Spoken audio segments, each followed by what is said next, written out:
Muy buenos días para todos. Mi nombre es Manuela Ordóñez, soy analista del programa Afiliados Primero de la Cámara de Comercio de Medellín para Antioquia. Y en su representación hoy queremos darles la bienvenida y agradecer su interés y buena acogida a la invitación que les hicimos esta mañana para conectarse a esta conferencia virtual que se llama Gestión y Liderazgo de Crisis, cómo repensar el negocio.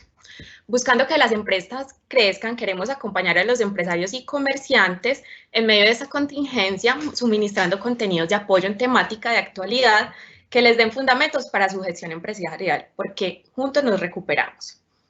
La metodología de la charla será la siguiente. Tendremos la exposición por aproximadamente 1 hora y luego abriremos el espacio para contestar las inquietudes en la siguiente hora. Durante la conferencia se tendrán abiertos los espacios para las preguntas. Al lado derecho de la pantalla pueden ver donde pueden formular las preguntas. Nosotros vamos a hacer una selección de ellas teniendo en cuenta los criterios, que sean temas que no se hayan agotado durante la conferencia y que sean formuladas de forma general, no específico. Les pedimos que den me gusta a las preguntas porque irán siendo publicadas según las que tengan más me gusta, las vamos publicando y van a ser contestadas por el conferencista. Los invitamos a consultar la programación de los eventos. Tendremos durante estos días en camaranetmedellin.com todos los eventos y en las demás redes sociales pueden averiguar toda la información. La charla va a ser grabada y se compartirá en la biblioteca virtual de camaramedellin.com. En la charla del día de hoy nos va a acompañar Sergio Arango. Él ha estado en proyectos en Cámara de Comercio de Medellín como mentor líder de trayectoria Mega. Es contador público y especialista en mercadeo de la Universidad de Medellín. Tiene estudios en alta gerencia de la Universidad de los Andes y estudios en dirección, en alta dirección. Vamos entonces a darle la bienvenida a Sergio. Él ha trabajado también como consultor coaching de planeación estratégica en varias compañías y tiene una información muy útil y valiosa para compartirnos el día de hoy. Les damos entonces el paso a Sergio, esperamos que disfruten este espacio y que sea muy útil para ustedes.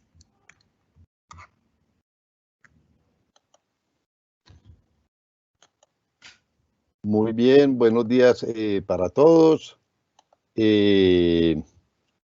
Muchas gracias a la Cámara por la invitación y les voy a contar un poco como los antecedentes de lo que vamos a compartir el día de hoy.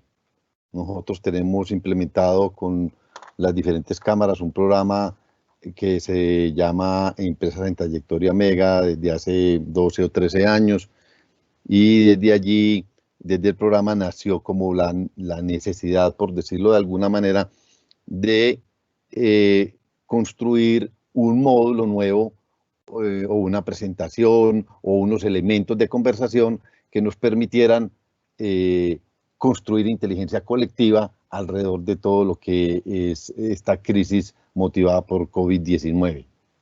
Y entonces eso es lo que les vamos a compartir aquí.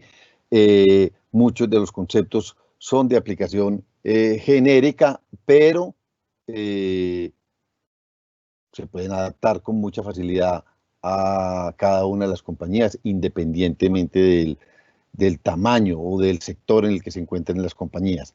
Entonces, les voy a contar un poquitico cómo va a ser como la estructura y cómo lo vamos a desarrollar.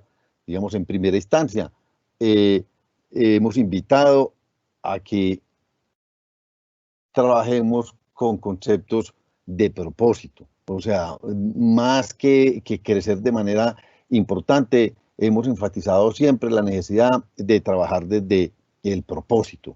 Y un propósito es como la razón de ser de las organizaciones, es la razón de su existencia, es la manera en cómo se inserta dentro de la sociedad y cómo le sirve a la sociedad. Entonces, cuando estamos hablando que desde el propósito juntos podemos, es que como lo van a ver durante toda la conversación, esto va a pasar y entre todos vamos a hacer un esfuerzo inmenso porque salgamos lo menos lacerado que se pueda. Que es muy importante, es trabajar juntos y trabajar con claro propósito. Muy bien, hemos tenido una discusión inmensa, llevamos 2 o 3 semanas trabajando en diferentes foros, en diferentes escenarios, con diferentes personajes, acerca de la necesidad de que exista una convergencia entre la vida y la economía. Listo. No es ni lo uno ni lo otro, sino que son ambos.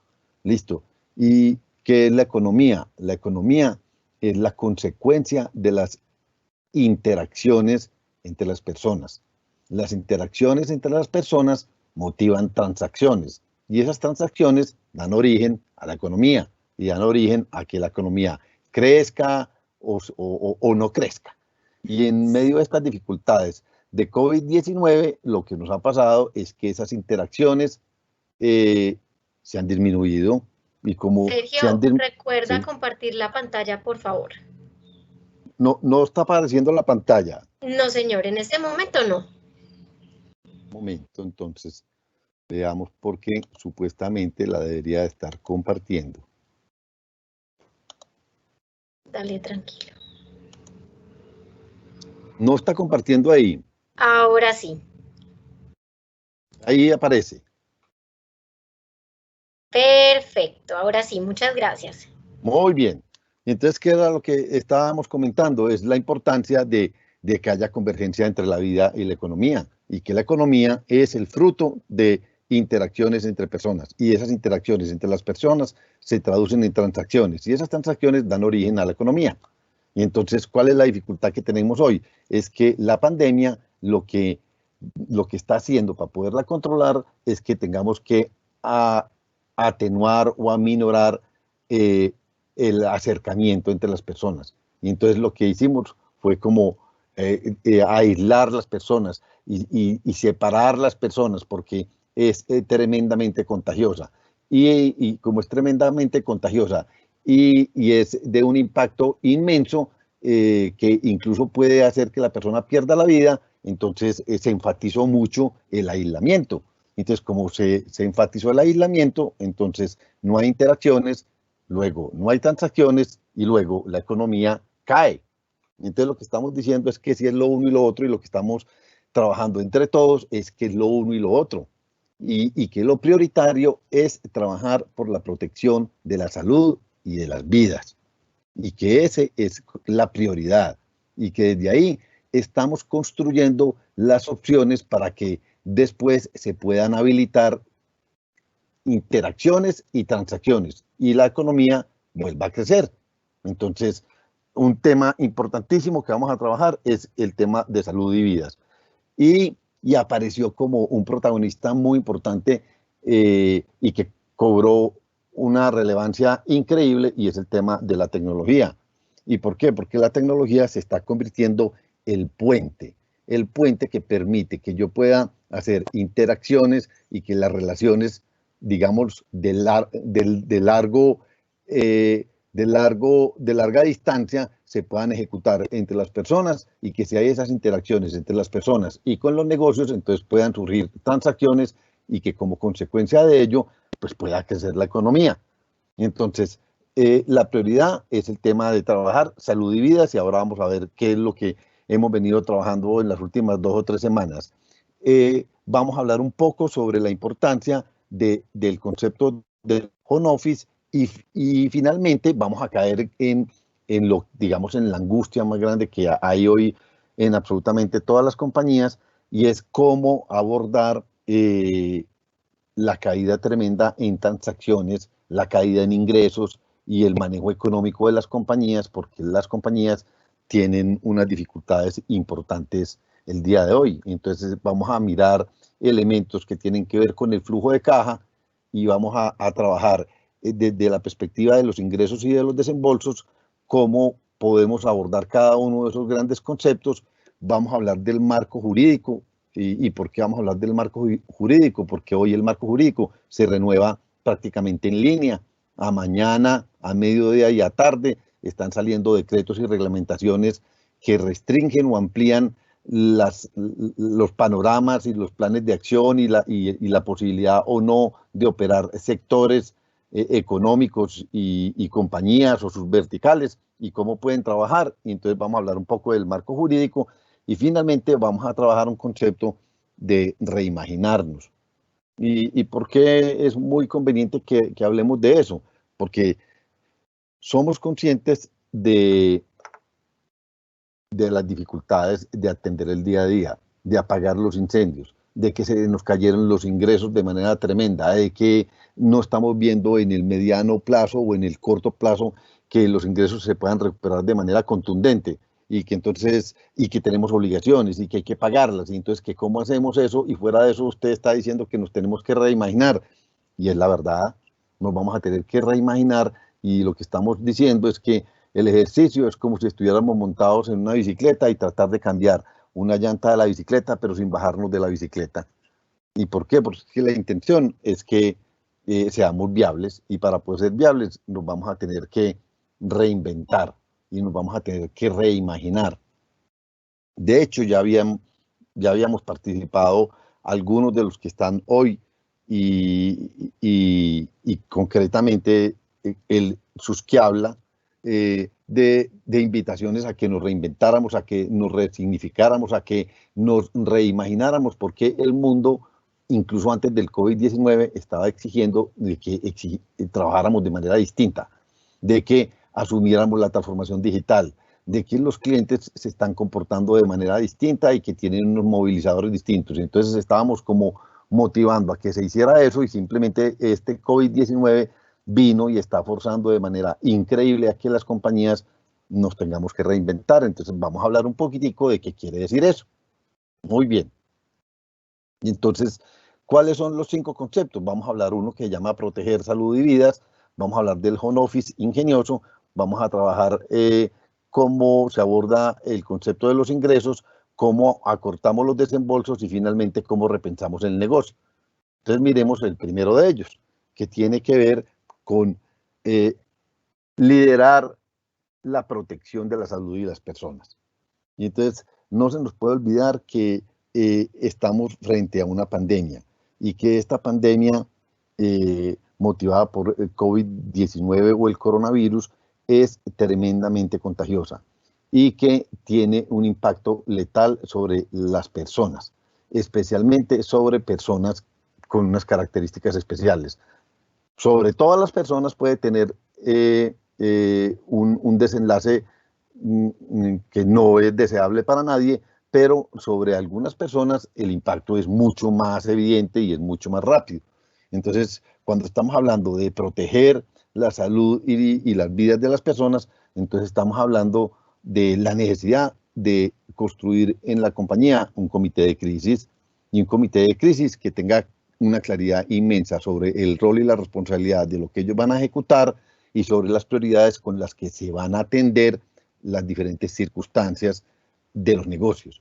Y una de las circunstancias más importantes, o los elementos más importantes, son las personas que están en los negocios y sus familias. No son solamente las personas que trabajan con nosotros, sino las personas o las familias de esas personas que trabajan con nosotros. Entonces estábamos diciendo que es muy relevante segmentar las personas que tenemos adentro en las compañías, y segmentarlas para poder ver un mapa de vulnerabilidad, y no solamente de vulnerabilidad desde el punto de vista económico, sino vulnerabilidad desde el punto de vista salud, desde el punto de vista de salud, porque lo que estamos pretendiendo es que podamos identificar cuáles son las personas que tienen un sistema inmunológico débil o que tienen dificultades con el sistema inmunológico. ¿Y por qué es muy importante identificar eso? Porque esas personas tienen un riesgo mucho más grande que las personas que no tengan dificultades con el sistema inmunológico. Y entonces, ¿a qué nos estamos refiriendo? Es a poder tener claramente identificado qué personas que hacen parte de nuestros equipos tienen problemas de asma, o sufren de diabetes, o tienen problemas con la frecuencia cardíaca, o son personas que han estado incapacitadas más de 5 días en los últimos 60 días. Entonces, todas esas personas tienen una dificultad especial con su sistema inmunológico, y en caso de que ellos se contagien, el riesgo que puedan tener un desenlace no deseado con su vida es tremendamente grande. Entonces, lo que estamos diciendo es, lo primero es construyamos eso, identifiquemos eso y veamos qué planes de acción podemos hacer para que las personas que están en nuestros equipos y que tienen esas dificultades las podamos atender de manera distinta. Por ejemplo, las mujeres que hayan estado en proceso de gestación o que ya hayan pasado en las últimas 2 o 3 semanas y ya hayan tenido su bebé. Son personas que merecen un tratamiento y que un cuidado especial. Entonces, esa es un poco como la intención de hablar, de proteger la salud y vida de las personas. Listo. Y vamos a hablar de un tema que cada vez es más relevante. Y lo hablábamos hace 2 o 3 semanas, pero hoy es mucho más relevante. Y es el tema de los protocolos. Y de los protocolos y de los recursos para poder cuidar y asegurar y blindar la salud y vida de las personas. ¿Y por qué? Porque estamos confinados y hay algunos sectores de la economía que están trabajando, digamos, full. Y esos sectores son porque están categorizados como, digamos, de alta necesidad para la sociedad y especialmente todo lo que tiene que ver con el suministro de alimentos o la cadena alimenticia y la cadena de distribución alimenticia y todo el tema de droguerías y todo el tema de salud o de servicios que son imprescindibles. Entonces, esos que han venido trabajando, cada vez les han venido regulando mucho más la operación para que no se corran riesgos con la salud y con la vida de las personas. Y lo que se va a exigir es que, lo que nos van a exigir es que para poder ir habilitando sectores van a tener que existir políticas y protocolos de cuidados y de prevención supremamente exigentes. Entonces, ¿qué es lo que es muy importante? Es que examinemos adentro de la operación de nuestras compañías cuáles son esos protocolos y cuáles son esas políticas que vamos a implementar para asegurar que las personas que están trabajando con nosotros o que están trabajando hoy o que van a trabajar dentro de 2 o 3 semanas puedan trabajar y puedan operar corriendo el menor riesgo posible. ¿Y por qué eso es muy importante? Porque el eje fundamental de todo esto ha sido cuidar la salud y la vida de las personas. Entonces lo que se está diciendo es, si queremos ir a otro nivel y que ya ir habilitando sectores de la economía que puedan entrar a operar, es que van a poder entrar a operar siempre y cuando se cumplan con unos protocolos. ¿Listo? Y es que estamos reforzando con el tema de los protocolos. Es no solamente que estos protocolos existan, sino que se eduque y que se exija que ese instructivo se cumpla. Y se cumpla no solamente al interior de la compañía, sino en la movilidad de las personas, desde sus casas hasta las oficinas o hasta las instalaciones o hasta las fábricas o hasta las tiendas, si es que estamos hablando de negocios de retail. Porque el concepto es trabajar el tema de prevención, prevención, prevención y más prevención. ¿Y por qué tenemos que hacer eso? Porque la prevención no es solamente la vida de una persona considerada como el riesgo individual, sino que esa persona, si no se cuida, se convierte en un vector. Y entonces lo que hace es hacer parte de la cadena de contagio.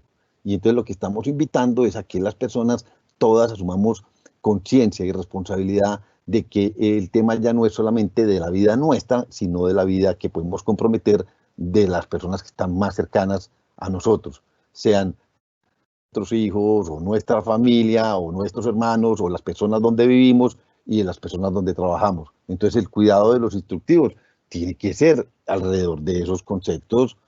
Entonces miren que aquí es una cosa súper importante para los negocios. Voy a hablar aquí de manera muy práctica. Ustedes, muchos ya me conocen, que trato de llevar a la práctica los conceptos. Cuando yo voy a trabajar en alturas en una compañía, si tengo personas que tienen que trabajar en alturas, tienen que tener un certificado y tienen que haber hecho unos cursos y tienen que tener unos elementos para poder trabajar en alturas.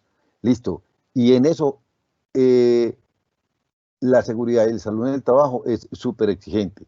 Y miren que ¿por qué quiero enfatizar en eso? Porque son muy exigentes y aquí hay una cosa súper importante porque estamos cuidando la salud y la vida de esa persona individualmente considerada.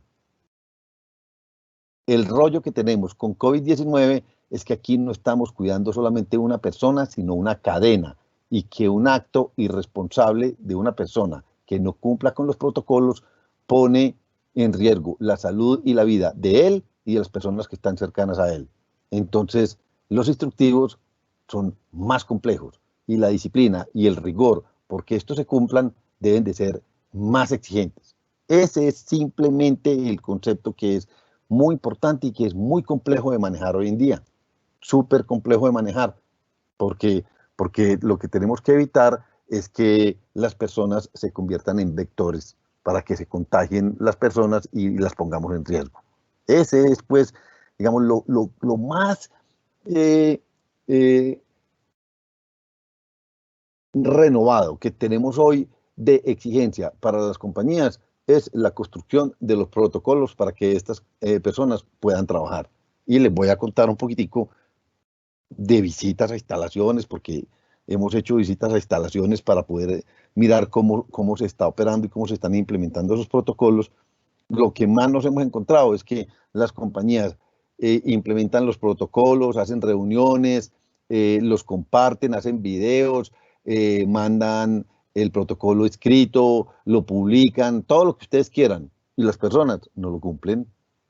Entonces aquí es muy importante que las organizaciones sepan que no es solamente publicarlo o comunicarlo o hacer los videos, sino que tienen que acompañar y exigir que el acatamiento de esas instrucciones que hay de comportamiento al interior de la compañía se den, porque si no se dan, nuevamente vamos a poner a la gente en riesgo. Y entonces aquí va a ser muy atrevido nuevamente. Es cuando yo estoy en una fábrica y en esa fábrica una persona tiene que operar una máquina y operando esa máquina o una herramienta, es una máquina o una herramienta que pone en riesgo la integridad de la persona o que pone en riesgo que esa persona pueda tener un accidente, entonces cada vez éramos más rigurosos y más exigentes con que los riesgos deberían de ser mínimos. Entonces aquí lo que nos tenemos que meter en la cabeza es que COVID es un riesgo inmenso y es un riesgo de vida o muerte. Y entonces las personas tienen que acoger los instructivos y los protocolos, gústeles o no les guste, y que las compañías van a tener que implementar procesos disciplinarios o procesos de sanciones si las personas no los cumplen. ¿Y por qué? Porque esa persona va a poner en riesgo la vida y la salud de él y de todos sus compañeros de trabajo y de toda su familia. Entonces quiero ser muy enfático en eso porque a eso es a lo que nos estamos moviendo. Entonces voy a poner aquí un ejemplo que seguramente algunos de ustedes lo han sufrido. Después de septiembre, del ataque a las Torres Gemelas en Estados Unidos en septiembre 11, se implementaron una serie de medidas en los aeropuertos y esas medidas llegaron y se quedaron, no hay nada que hacer. Entonces viajar a cualquier parte del mundo era un problema el berraco. Antes de ese septiembre 11, usted viajaba tranquilamente y el grado de dificultades y de restricciones en los aeropuertos era relativamente poquito. Y después de que apareció eso, colocaron un montón de restricciones, un montón de complejas instrucciones y de cumplimientos de requisitos y nos fuimos acomodando a eso y nos fuimos acomodando y finalmente eso se quedó en el mundo y se quedó y ya, y todo el mundo aceptó que esa manera de comportarse en los aeropuertos, especialmente en vuelos internacionales, era de esa manera. Y después de ese ataque en septiembre 11, en el mundo cayeron los vuelos de manera increíble. Listo. La aviación se demoró entre 15 y 16 meses para volver a los niveles de vuelos que se hacían antes del ataque. Y 15 o 16 meses después se estaba volando en el mundo más que antes del ataque. ¿Y por qué? Porque la sociedad, entre comillas, se va acomodando, por decirlo de alguna manera. Entonces aquí, ¿qué es lo que estamos diciendo? Mientras que no tengamos una vacuna para COVID-19, nos van a poner un montón de protocolos y esos protocolos va a haber que cumplirlos. Y esos protocolos puede que inhabiliten o que pongan restricciones al consumo de un montón de productos en el mundo, pero esa es una realidad y no hay nada que hacer. Y la intención es proteger la vida de las personas. Así como cuando el ataque de septiembre 11, todo lo que se implementaron en los aeropuertos tiene el propósito de proteger la vida de las personas. ¿De cuáles? De las que van en un avión y ya. Entonces, todas las personas que van a viajar se tienen que someter al cumplimiento de los protocolos. Y los que no se quieren someter al cumplimiento de esos protocolos, pues no viajan y listo. Entonces, quiero ser pues como muy tajante y muy duro, pero es la verdad. Ese es el concepto en el que vamos a vivir seguramente lo que resta de este año. Esas son pues un poco como las apuestas, que no se ven en el corto plazo que vamos a tener una solución definitiva o una vacuna para COVID-19. Y después de que salimos de eso, entonces apareció una cosa espectacular, y es que cuando estoy diciendo que apareció es que el home office ya existía, pero siempre los paradigmas y los prejuicios no permitían que el concepto del home office se consolidara. Entonces voy a contar nuevamente como desde las experiencias, y enseguida le cuento los elementos que creemos que son básicos para poder usted implementar el home office. Lo primero es que nos tenemos que meter en la cabeza que el home office llegó para quedarse. Ahí no hay nada que hacer. El home office va a ser igualitico a las restricciones en los aeropuertos para vuelos internacionales. No hay nada que hacer. Todas las personas van a querer tener home office 1 o 2 días en la semana. Y las compañías que no ofrezcan 1 o 2 días en la semana home office, obviamente para los cargos que lo pueden hacer, como son todo lo que está en el back office, o sea, en la parte de atrás, en el área de apoyo, en los procesos de gestión humana o en los procesos financieros, etcétera. Si las compañías no tienen implementado el concepto de home office, las personas no van a querer trabajar en esas compañías. Entonces, aquí, metámonos en la cabeza que el home office llegó para quedarse y que el home office está creciendo de una manera desproporcionada porque la manera de habilitar las transacciones entre las personas y que las relaciones entre las personas y que estas se motiven en transacciones y que a su vez se deriven en que se origine una venta o que crezca la economía, por decirlo de alguna manera, la herramienta va a ser el home office y la tecnología, no hay nada que hacer, y las compras online, que ahora vamos a hablar un poco de ellas. Entonces, el home office, tengámoslo en consideración, que llegó para quedarse y que teníamos un montón de paradigmas y un montón de prejuicios y que no lo queríamos montar. Entonces, yo les voy a contar una historia aquí. Yo trabajo con algunas compañías que son del sector de call center y una de esas compañías fue capaz de implementar entre 2.600 y 3.000 personas home office en 10 días.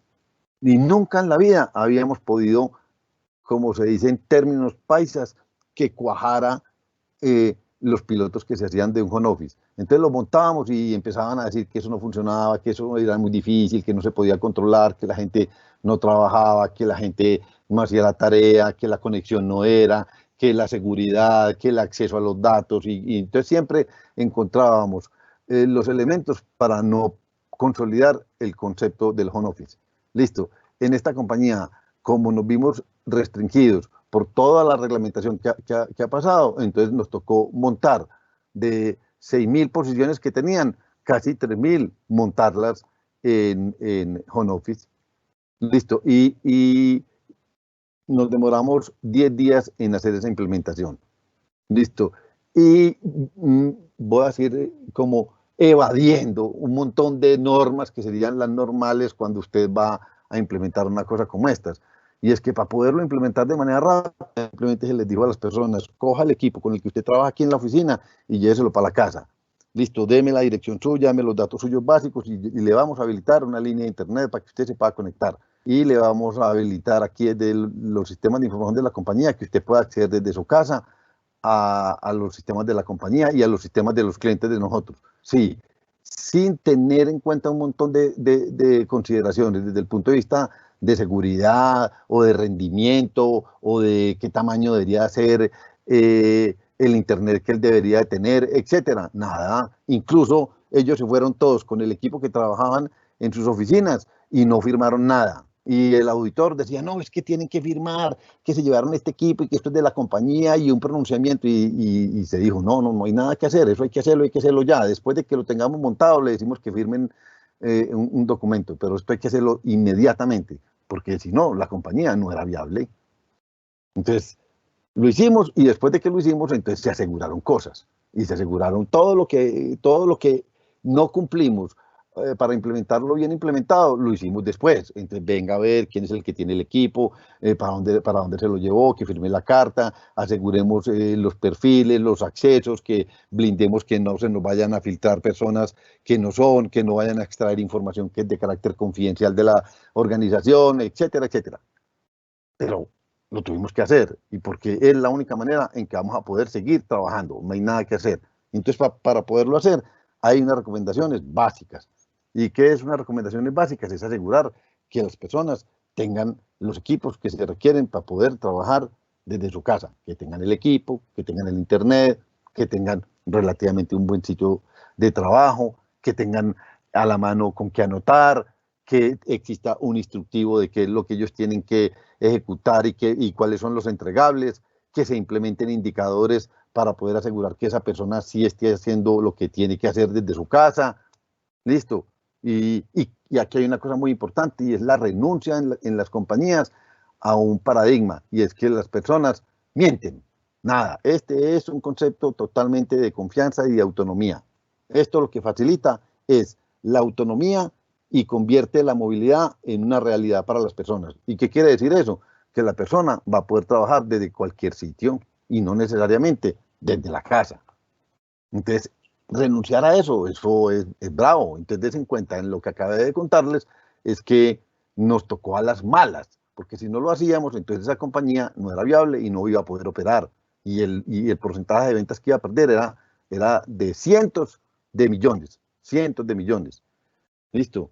Es muy importante cuando estemos hablando del home office asegurar que se cuide y se monitoree la seguridad para el acceso a la información, para que no se fugue información de la organización y para que personas no puedan entrar a la base de datos de la compañía y que vamos a tener problemas de seguridad. Ahí les conté uno que fue relativamente exitoso, no, yo diría que fue muy exitoso esa implementación, pero le voy a contar otro. En otra compañía también lo hicimos así, rápido, y lo hicimos con los mismos niveles de riesgo que les acabo de contar, y en esa compañía tuvimos una dificultad, y es que accedieron a la base de datos y la secuestraron, y entonces nos demoramos como una semana recuperando eso. Entonces aquí simplemente la intención es decir que a pesar de las dificultades que haya, uno de los caminos claves para poder operar y para poder seguir operando en el futuro es el home office, y que el home office llegó y se queda como los elementos de seguridad para hacer viajes nacionales o internacionales. No hay nada que hacer. Entonces, simplemente la invitación es que seamos capaces de ser conscientes de que eso va a pasar, y que el liderazgo de las personas tiene que cambiar, y que yo debo ser capaz de trabajar con mis coequiperos, cada uno de ellos en sus casas, y que yo debo ser capaz de hacer reuniones de equipo de trabajo por esta vía sin ninguna dificultad, y que yo confío plenamente con ellos, y que tengo instructivos, y que tengo entregables, y que tengo indicadores, y que estoy cuidando incluso el tema de costos, de costos de implementar un home office.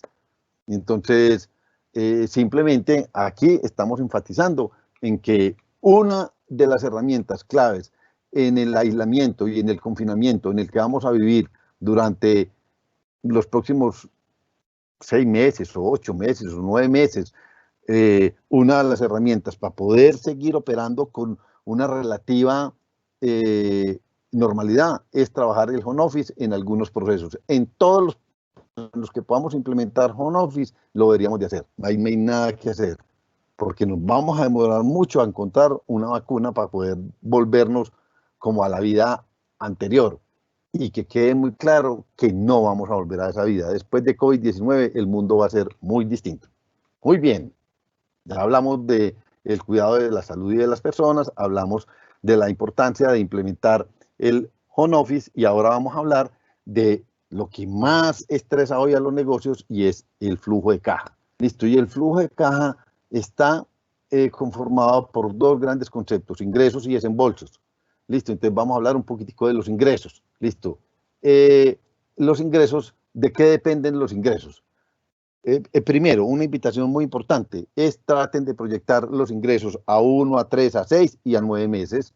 ¿Y por qué? Porque vamos a tener una incertidumbre muy grande en relación con los ingresos. Hay compañías hay unas pocas compañías que están vendiendo más de lo que vendían antes. y una porción inmensa, 70, 80%, 65% de compañías que están vendiendo o el 10% menos, o el 20, o el 30, o el 40, o el 80, o el 90% menos. Y entonces la intención es que usted sea capaz de mirar cuáles van a ser los ingresos suyos de aquí hasta diciembre. ¿Y por qué? Porque si no tiene en cuenta eso, entonces, ¿con qué va a pagar? Y entonces usted tiene que ser consciente de que tiene que disminuir sus operaciones, o que se le van a caer sus operaciones, o que va a tener que buscar recursos.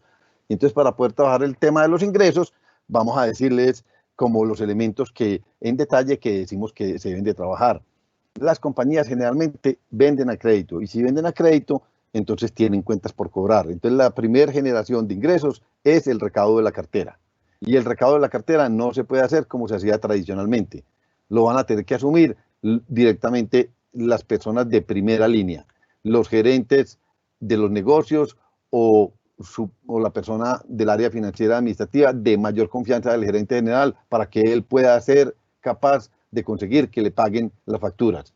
¿Y por qué? Porque si estamos en un negocio en el que la cadena completa no está operando, lo más seguro es que esos clientes que nos den unas facturas no nos las paguen. ¿Y por qué? Porque ellos les va a pasar lo mismo, se les cayeron sus ingresos, se les cayeron sus operaciones, y el poco flujo de caja que tenían lo están destinando para pagar la nómina y para pagar la salud. Entonces, lo que nos está pasando a nosotros le pasa a los clientes de nosotros. Y entonces, trabajar sobre el recaudo de la cartera tiene que hacerse de una manera distinta, y esa manera distinta es poniéndole un nivel diferente y haciendo todo lo posible por convertir en realidad esa cartera que hay pendiente de recaudar, y tratar de utilizar algunos inductores de pago de cartera o de hacer efectiva la cartera, y es vender la cartera o hacerle factoring o hacer descuentos por pronto pago. Y si teníamos ya descuentos por pronto pago, subir el porcentaje, y si no lo teníamos, pues modificar un porcentaje o asignarle un porcentaje y que nos paguen esas facturas. Pero vamos a tener que trabajar de manera intensa sobre el recaudo de cartera. Y lo otro es que vamos a tener que seguir vendiendo, si es que somos capaces de seguir vendiendo. ¿Y por qué vamos a tener que seguir vendiendo? Porque esas ventas se van a convertir en cartera, y esa va a ser el recaudo que vamos a hacer dentro de 30 días o dentro de 45 días. Y si no vendemos, entonces no vamos a tener cuentas por cobrar. Si no tenemos cuenta por cobrar o cartera, entonces no vamos a tener ingresos. Entonces vamos a tener que seguir vendiendo. Sí, pero es muy difícil porque por miles de circunstancias, y yo les digo sí, pero hay que buscar mecanismos y alternativas para que cada negocio encuentre la vía por donde va a poder materializar sus ventas. Y ya hay negocios que les tocó hacer modificaciones increíbles que no las tenían consideradas. Y así como pendejadas como que ustedes muchos conocen un negocio como Crepes. Crepes nunca tuvo entrega a domicilio y hoy tiene entrega a domicilio. Y toda la vida se negaron a tener ese servicio, y hoy les tocó, por las circunstancias, entre comillas, a las malas, montar el servicio de entrega a domicilio.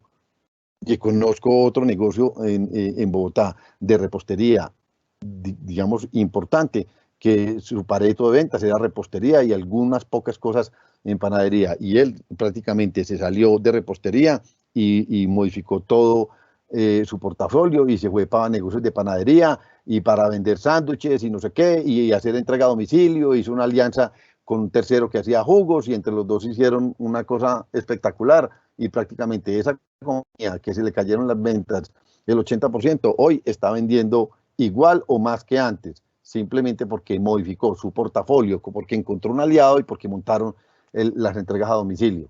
Entonces, así sucesivamente hay muchas maneras de pensar en cómo se van motivando ventas distintas.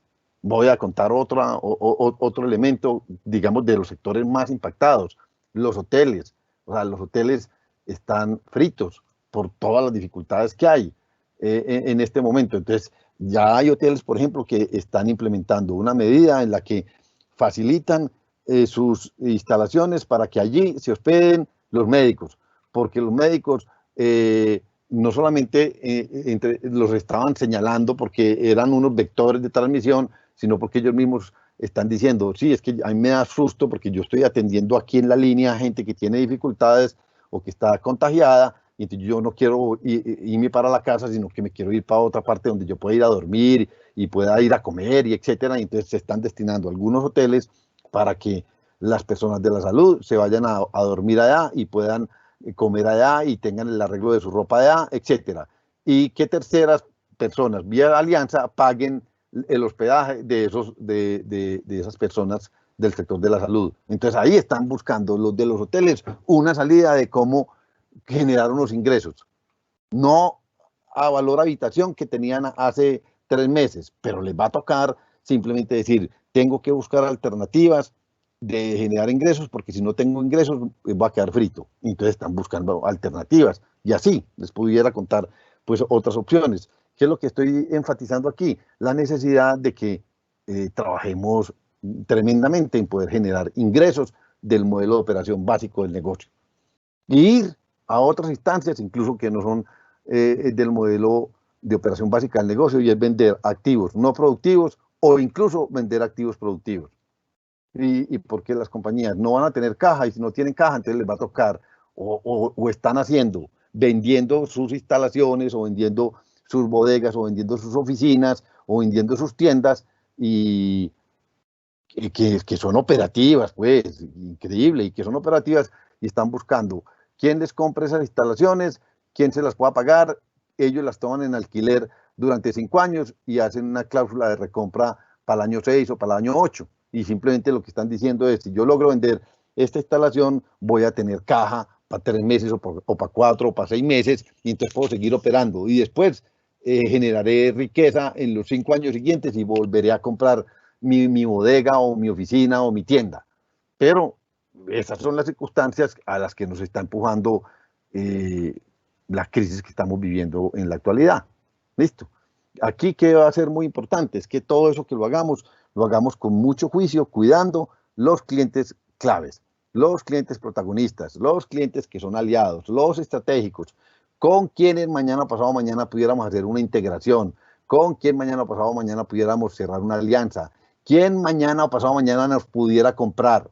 Estoy siendo muy atrevido, pero son todas las instancias que se están mirando en el mercado. ¿Listo? Entonces, ahí estaba hablando de cómo generar ingresos.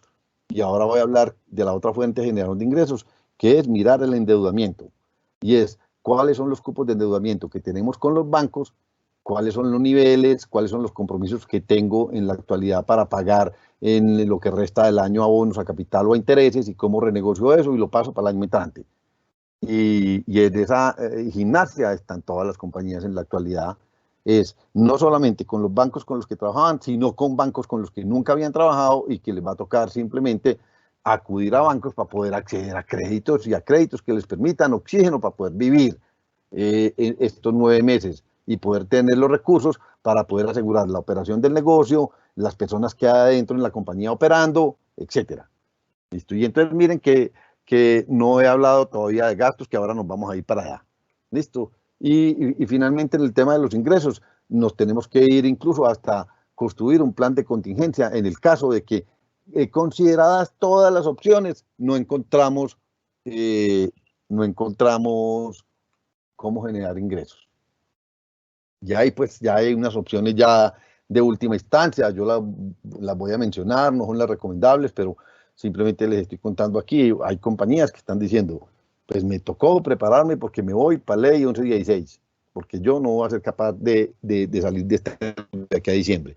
Y entonces me va a tocar meterme en ese chicharrón. Y bueno, yo les estoy contando aquí un poco qué es lo que está pasando en el tema de asegurar los ingresos. Y entonces, un plan B es ese, que es el menos deseado, pero si a las compañías no tienen sino ese camino, algunas están recurriendo a él. Listo, y entonces ahora vámonos para el tema de desembolsos. Y acuérdense que el flujo de caja es la diferencia entre los ingresos y los desembolsos. Y la intención es hacer todo el trabajo de los desembolsos de manera, como dicen mis amigos en Bogotá, como de manera educada o inteligente. No podemos pelear con los proveedores, y si no les vamos a pagar porque no tenemos plata, hay que hacer unos acuerdos muy especiales de cómo les vamos a pagar y no romper las relaciones y trabajar de la manera más cercana en medio de todo el estrés con los proveedores para no romper la cadena de valor del negocio. Ese es como un elemento súper importante en los desembolsos. Así como aplican los ingresos, también aplican los desembolsos. En los ingresos es con los clientes y en los desembolsos son con los acreedores, cualquiera de ellos que sea, sean bancos, sean proveedores de insumos o de materias primas o de materiales o contratistas o el mismo Estado. ¿Listo? O los gremios incluso. Entonces, aquí de qué vamos a hablar, que el elemento más importante que hay para acortar el tema de los desembolsos es hacer un ejercicio que me permita convertir o traducir los costos fijos en variables. Todos los costos fijos hay que hacer un esfuerzo inmenso por convertirlos en variables. Les voy a dar un ejemplo. Todos saben, pues, si han leído de eso y seguramente tienen esa dificultad hoy en sus compañías. Los arrendamientos. Los arrendamientos generalmente en el 80, 85, 90% de los casos son un canon de alquiler fijo. En algunos casos, algunas compañías lo tenían pactado por un porcentaje sobre las ventas, pero generalmente es un canon fijo. Todos esos contratos de arrendamiento se están convirtiendo en la actualidad en canon variable. ¿Y por qué? Porque las compañías se les cayeron las ventas el 60, el 70, el 80, el 40, etcétera, por ciento de sus ventas y no pueden seguir pagando ese canon de alquiler fijo. Y entonces están haciendo acuerdos con los dueños de los inmuebles diciéndole, venga hombre, que yo no le puedo pagar porque usted ya sabe que estamos en un tema de fuerza mayor, los ingresos míos se cayeron el 80%, yo soy capaz de pagarle solamente una porción y venga, negociemos de aquí hasta diciembre que yo le voy a pagar sobre un porcentaje sobre los ingresos. Venga, acordemos cuál va a ser ese porcentaje, yo le entrego un certificado de contador o de revisor fiscal de que esos fueron los ingresos de mi compañía y eso es lo que te voy a pagar, si es de la compañía o si es de una tienda o si es de una bodega, etcétera, pero no te puedo pagar el canon fijo. Y hagamos ese acuerdo de aquí hasta diciembre 31 y el año entrante, dependiendo de cómo evolucione esto, nos devolvemos para el contrato o repensamos el contrato, pero no soy capaz de pagarte. Y esa es una realidad, ahí no hay nada que hacer. Entonces, esa es una manera de convertir los costos fijos en variables. ¿Que es muy fácil? No es fácil. ¿Que las negociaciones son complejas? Son muy complejas. Pero yo les voy a decir, pero son complejas, pero hoy son más fáciles de hacer que si usted hubiera querido negociar el canon de arrendamiento va a ser 6, 8 o 10 meses. Hoy todo el mundo tiene que ser consciente de que están cerrados los centros comerciales y van a estar con muchas limitaciones en lo que resta el año. Entonces esos canon se van a bajar, no hay nada que hacer. Ahí le di un ejemplo, le voy a dar otro.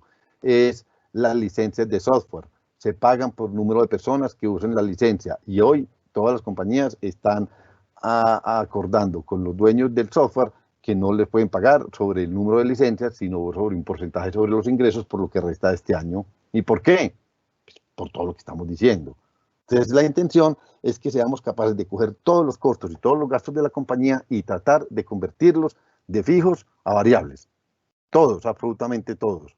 Listo. Suspender todas las inversiones de manera responsable. ¿Qué quiere decir de manera responsable? A algunas compañías le tocó trabajar una semana o 10 días después del confinamiento en temas de las inversiones y hacer una inversioncita adicional, porque si no llegaban hasta un punto o hasta un hito, ponían en riesgo lo que ya habían trabajado. Entonces, les tocó avanzar un poquitico más y hacer una inversioncita un poquitico más grande para poder cerrar y dejar la inversión que traían en desarrollo en un punto donde no entre en riesgo.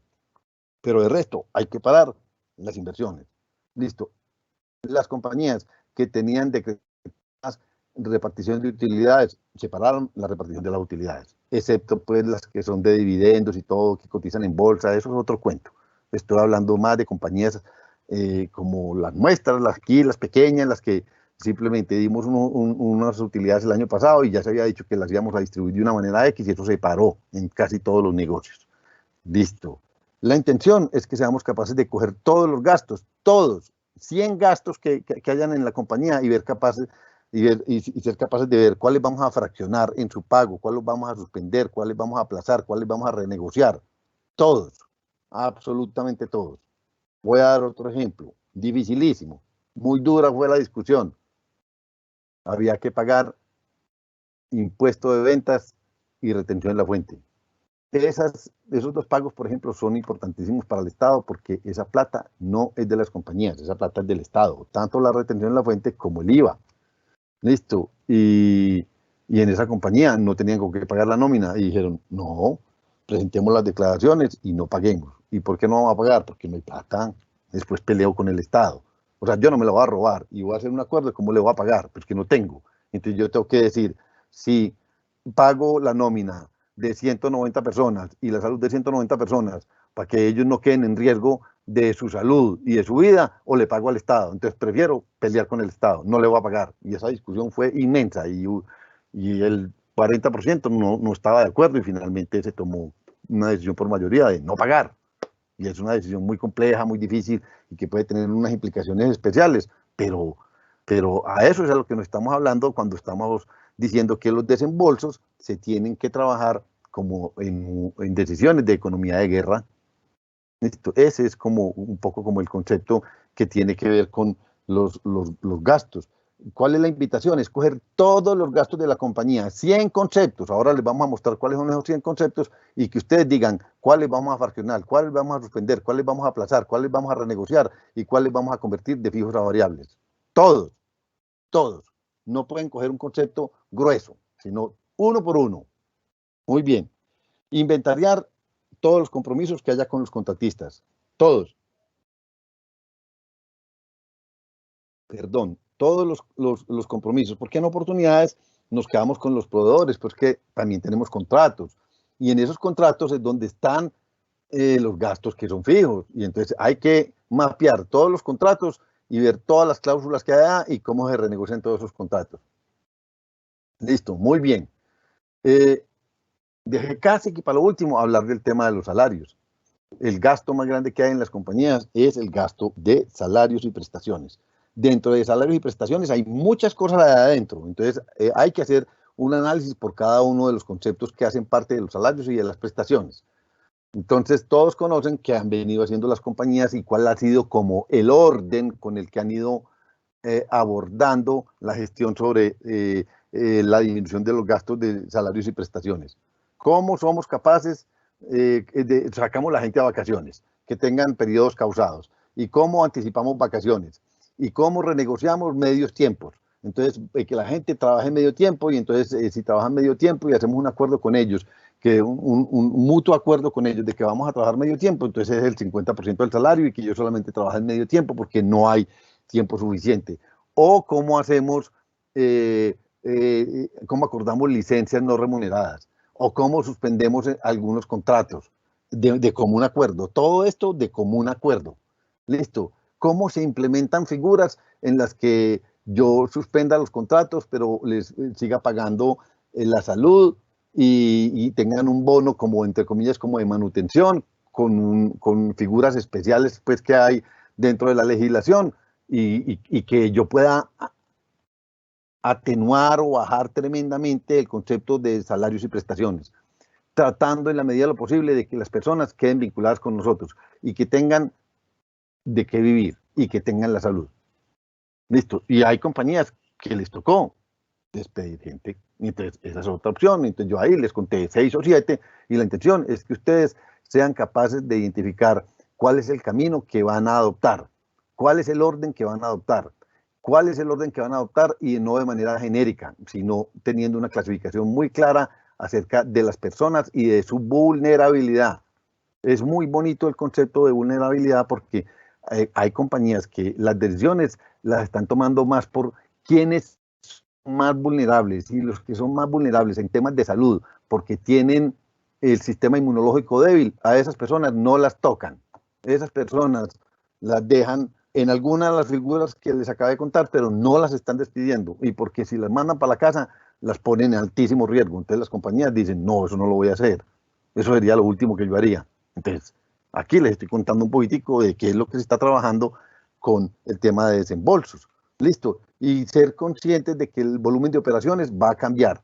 Y entonces, examinen muy bien si el volumen de operaciones va a cambiar y ese cambio que va a significar en cómo se van a atenuar los desembolsos, de tal manera que yo logre un equilibrio entre que los ingresos y los desembolsos, ojalá me den cero, ojalá me den cero. Y acuérdense que en esos ingresos hay parte de endeudamiento. Y si me toca endeudarme para que eso me dé cero y endeudarme y pagarlo por allá dentro de 2 o de 3 o de 5 años me tocó endeudarme y hacer uso de las figuras o que está ofreciendo el Estado o que ofrecen los bancos, etcétera. Muy bien, entonces ahí nos fuimos ya de flujo de caja. En todos esos conceptos, y antes de hablar del tema de repensar el negocio, hay unas recomendaciones muy especiales, y es que tienen que cuidar mucho el marco jurídico. ¿Y por qué? Porque existen normas que están saliendo por la mañana, mediodía, por la tarde y por la noche, que regulan o amplían plazos o que dan opciones o que subsidian, etcétera, la manera en cómo se deben de ocurrir operaciones o gastos o se pueden ejecutar operaciones en los diferentes sectores. Entonces aquí tienen que cuidar mucho todas esas normas que están saliendo y tienen que asegurar que estemos acogiendo esas normas en todo lo que beneficia a la compañía o para que se generen ingresos adicionales o para que acortemos desembolsos. Entonces examinen eso con muchísimo detenimiento, muchísimo. Y no se les olvide que en el tema del marco jurídico, el marco jurídico no son solamente las normas del Estado. Cuiden mucho el marco jurídico de los estatutos de las compañías, que si van a hacer cosas que están contrariando definiciones que hay en los estatutos, ustedes consigan que eso quede en actas de junta o no sé qué, que autorizaron a hacer una operación, que es como una excepción. Entonces, hay que cuidar mucho eso y hay que cuidar mucho hacerse a la sombra de instituciones que les pueden mostrar a uno caminos y que uno no los ve. Las cámaras de comercio, los clústeres, los gremios, las cajas de compensación, los foros ad hoc que ha creado el Estado, digamos, las instituciones educativas que están apoyando mucho, mostrándole caminos a las compañías. Y aquí lo que estamos diciendo es que de esto solos no salimos, es juntos. Entonces háganse a la sombra de instituciones como esas que nos pueden acompañar y que nos pueden mostrar caminos y nos pueden acortar la curva de aprendizaje.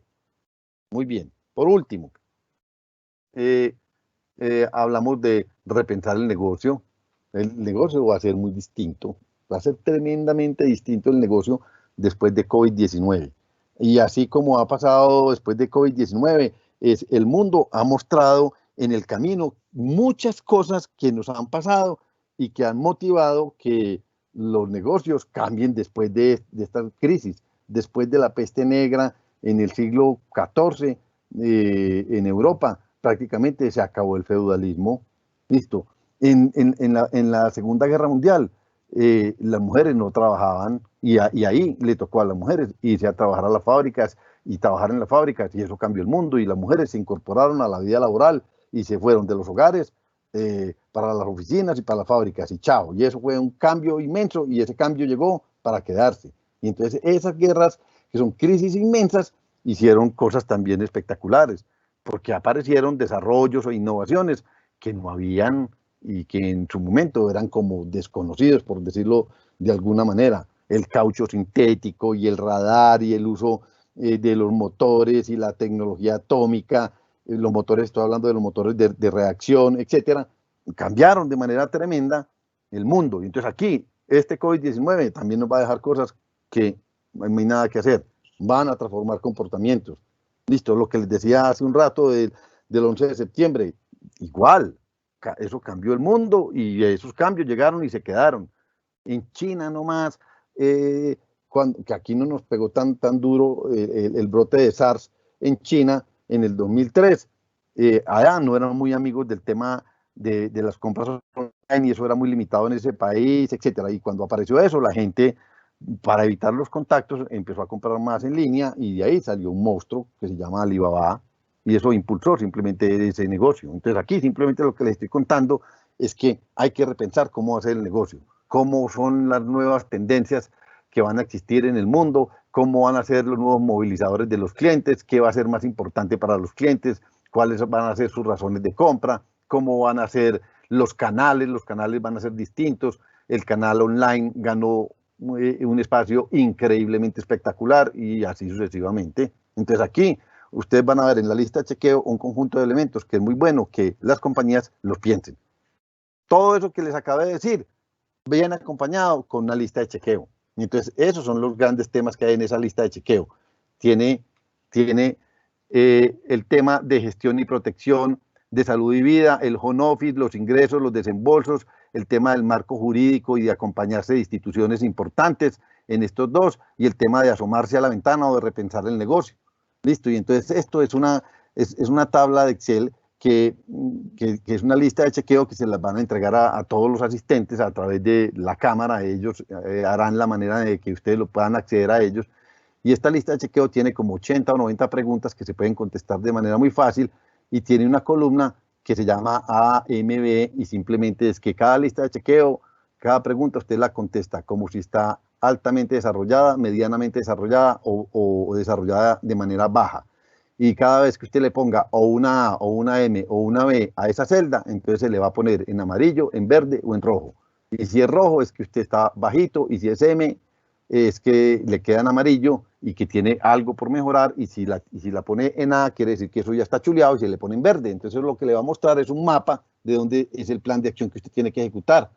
Listo, y va a tener una columna para que usted coloque quién es el líder de cada uno de esos temas, y una columna de acción para que se registre la fecha en que cada uno de esos temas tiene que estar listo.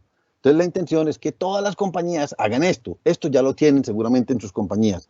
Y aquí simplemente lo que les vamos a proveer es como 100 preguntas. Y ustedes seguramente ya han trabajado en 60 o en 80 o en 141 o en 100 como las que tienen aquí.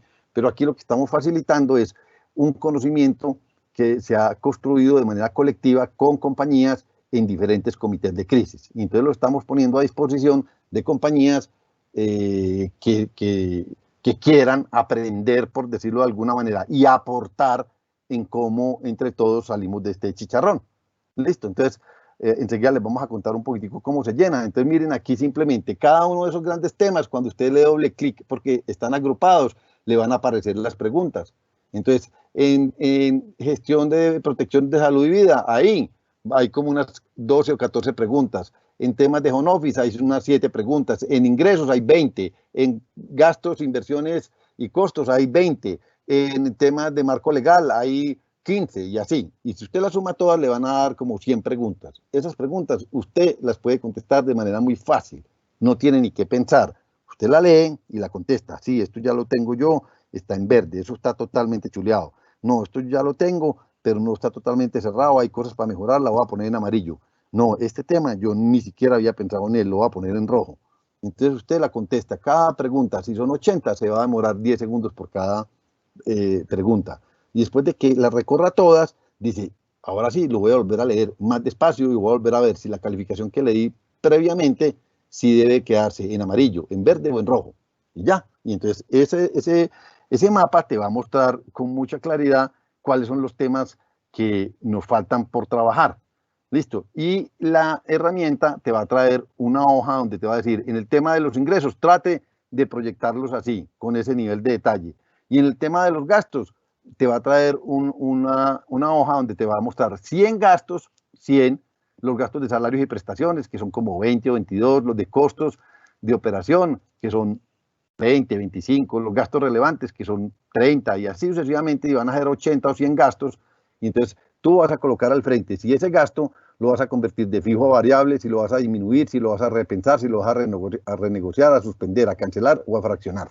Y entonces vas a tener un mapa muy completo de qué es lo que vas a trabajar. Después de que tenga todo esto, la intención es que usted sea capaz de identificar cuáles son las 4 o 6 prácticas más importantes que le han ayudado a que su negocio salga de un poquitico, saque la cabeza un poquitico, y cuáles son las 3 o 4 cosas o las 3 o 4 barreras más grandes que tiene en la actualidad.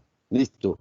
Y después podríamos hacer que la cámara recoja todas esas 4 o 6 prácticas y recojan las 3 o 4 acciones que son más importantes, las reúnan en un solo documento sin necesidad de colocar cuál es la compañía que las facilitó, y reunamos un concepto donde haya inteligencia colectiva, donde todo el mundo contó qué es lo que está haciendo, lo podamos compartir entre todos y todos avancemos y todos caminemos de la mano y todos trabajemos para salir juntos de este chicharrón. Esa es como un poco la intención. Y como les he dicho de eso, voy a darles un poquitico de contexto de qué quiere decir salir juntos y de qué quiere decir que esta herramienta es una herramienta genérica, pero que ustedes la tienen que particularizar a cada una de las compañías.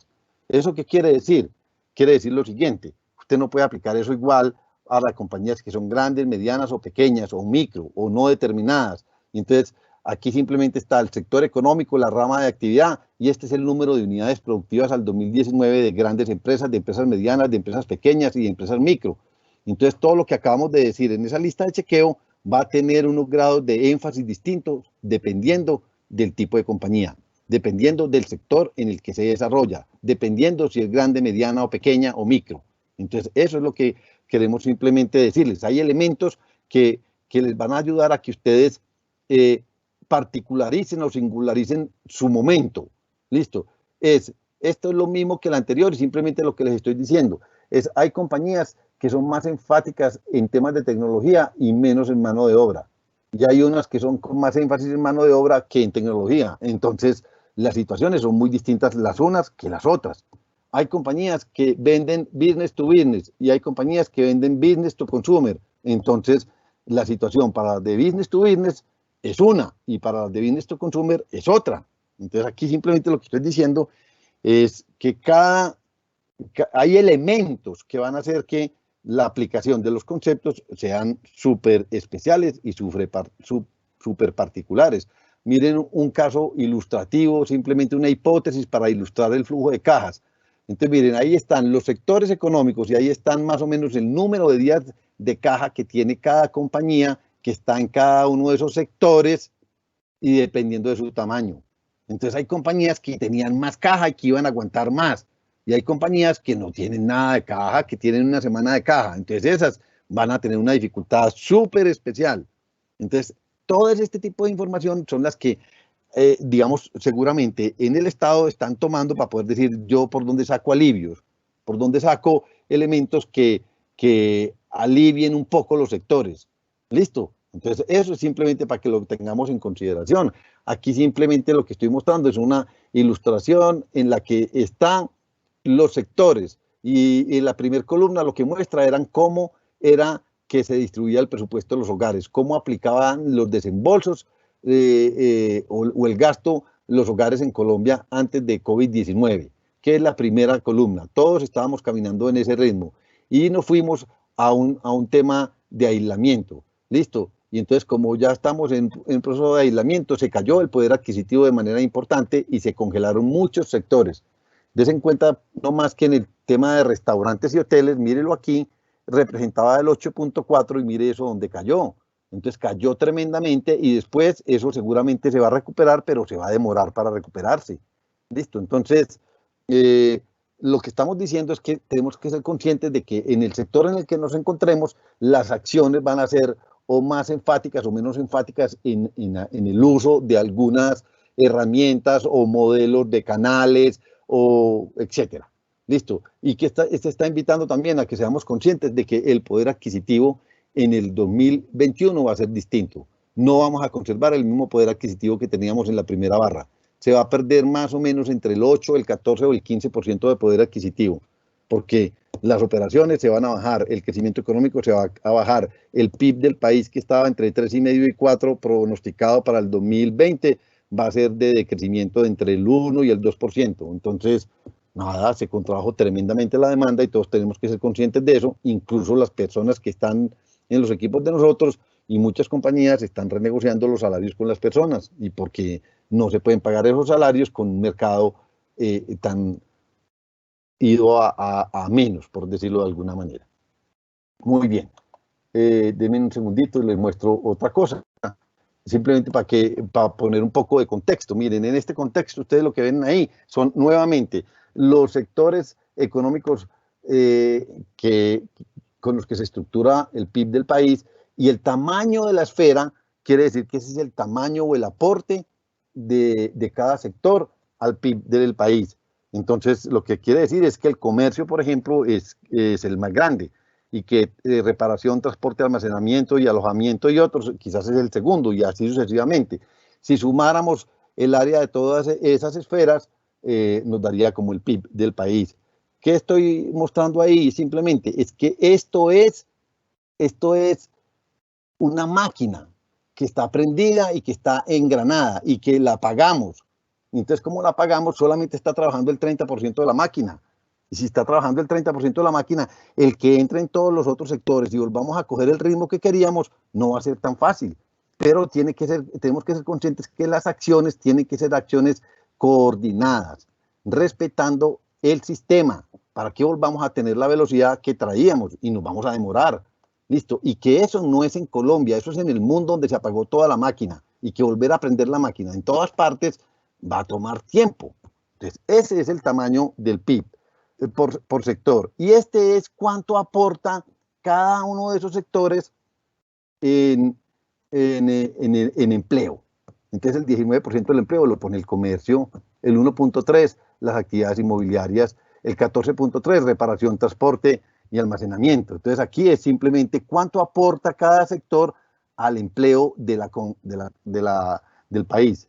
Listo, entonces ahí eso simplemente lo que nos dimensiona es que cuando usted apaga o prende un sector, eso qué impacto va a tener posiblemente mañana o pasado mañana en el desempleo o en el tamaño de las transacciones y como consecuencia de ellos en el tamaño del PIB. Listo. Y en esa última que hay ahí aparece es como un porcentaje de cuáles son el porcentaje de personas que quedaron en riesgo o que quedaron ¿qué quiere decir en riesgo? Como paralizadas o en aislamiento en cada uno de los sectores. Entonces eso es lo que dice es que, por ejemplo, en industrias y manufacturas, por decirlo de alguna manera, el 80% de la manufactura está parada y el 20% está operando. En el sector de la construcción, el 90% está parada y el 10% está trabajando. En el comercio, el 60% está parado y el 40% está trabajando. Entonces, cuando uno mira esas barritas, uno ahí lo que está dimensionando es cuáles son las posibilidades de que crezca o no crezca la economía. Y si yo tengo que acercarme a algún sector para que pueda impulsar mis operaciones, ¿yo a cuál me debería de acercar? Entonces ahí ustedes ven, por ejemplo, que el tema de electricidad, gas y agua funciona perfectamente, funciona al 100%, que la administración pública y la salud y la educación está funcionando como al 90% y lo que está apagado es como el 10 o 15%, que es el tema de la educación, básicamente por el tema de estar trabajando de manera virtual y porque están confinados. Entonces aquí esos porcentajes lo que muestra es esas barritas rojas y verdes lo que muestran es qué porcentaje de la gente que está trabajando aquí está confinada y qué porcentaje se puede estar desplazando. Eso es lo que quería mostrarles. ¿Y por qué eso es muy importante? Porque la intención es construir yo qué es lo que voy a hacer, qué es lo que yo voy a hacer y para yo poder identificar qué es lo que yo voy a poder hacer es tener una visión completa de lo que está pasando, por decirlo de alguna manera, en la economía. Y que esto vuelve a operar es si volvemos a engranar todas esas piezas, que mientras que una pieza de esas esté paralizada, vamos a caminar más lento, esa es la verdad. Listo. Entonces, ¿cuál es un poco la idea? Es que yo sea capaz en esta gráfica de mostrar que aquí es como la base cero. Aquí estábamos todos antes de que llegara COVID-19. Listo. Y cuando llegó COVID-19, ¿qué fue lo que pasó? Es que el sector de hotelería y turismo se cayó y se va a caer así y se va a recuperar así en el tiempo. Y des en cuenta que ni siquiera en el primer trimestre del año entrante va a llegar a su nivel de antes de COVID-19.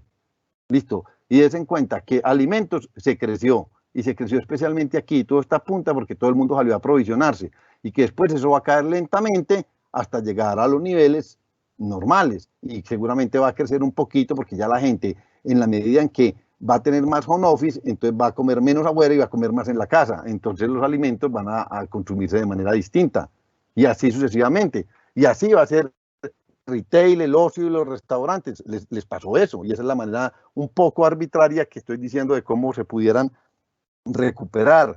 La intención es que usted, como dice aquí, ¿cómo ubico mi compañía en el mapa? ¿Cómo será que yo me voy a recuperar? ¿Qué será lo que yo voy a hacer? ¿Cuánto tiempo es que yo me voy a demorar?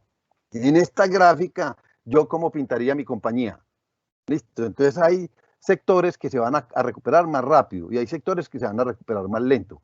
Entonces, técnicamente a eso lo están denominando que hay tres maneras de ver la forma en cómo esto nos va a impactar. Que se cayeron mucho las ventas y que después crecen de manera rápida. Entonces llaman que el impacto es en V.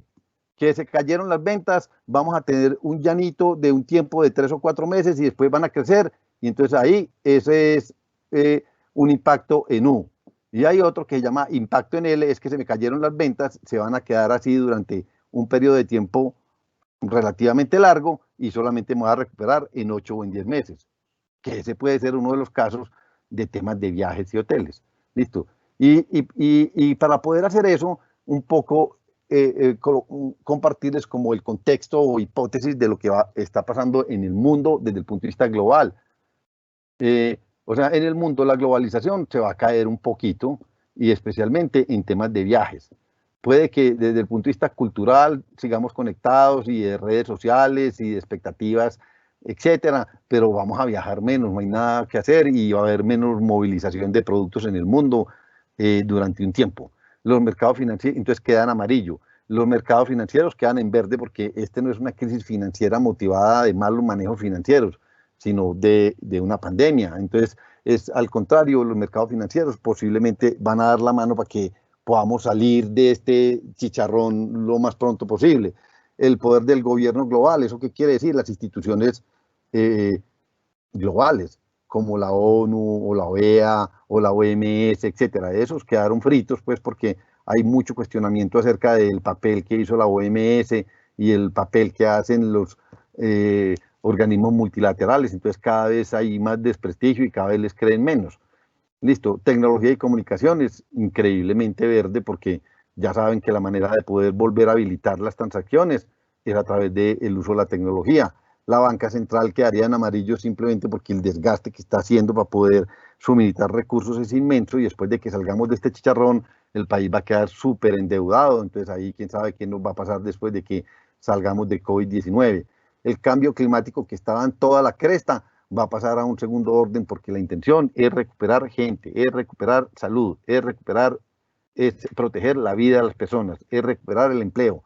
No vamos a agredir el planeta, pero no va a estar de primero. Y acuérdese que nosotros hablamos de 3 elementos para que una compañía pueda ser viable, que sea, que trabaje en lo que denominamos la triple cuenta o las 3P, la P de pesos o de profit, la P de planeta y la P de personas. Y entonces el orden de esas 3P va a ser primero personas, segundo planeta y tercero pesos.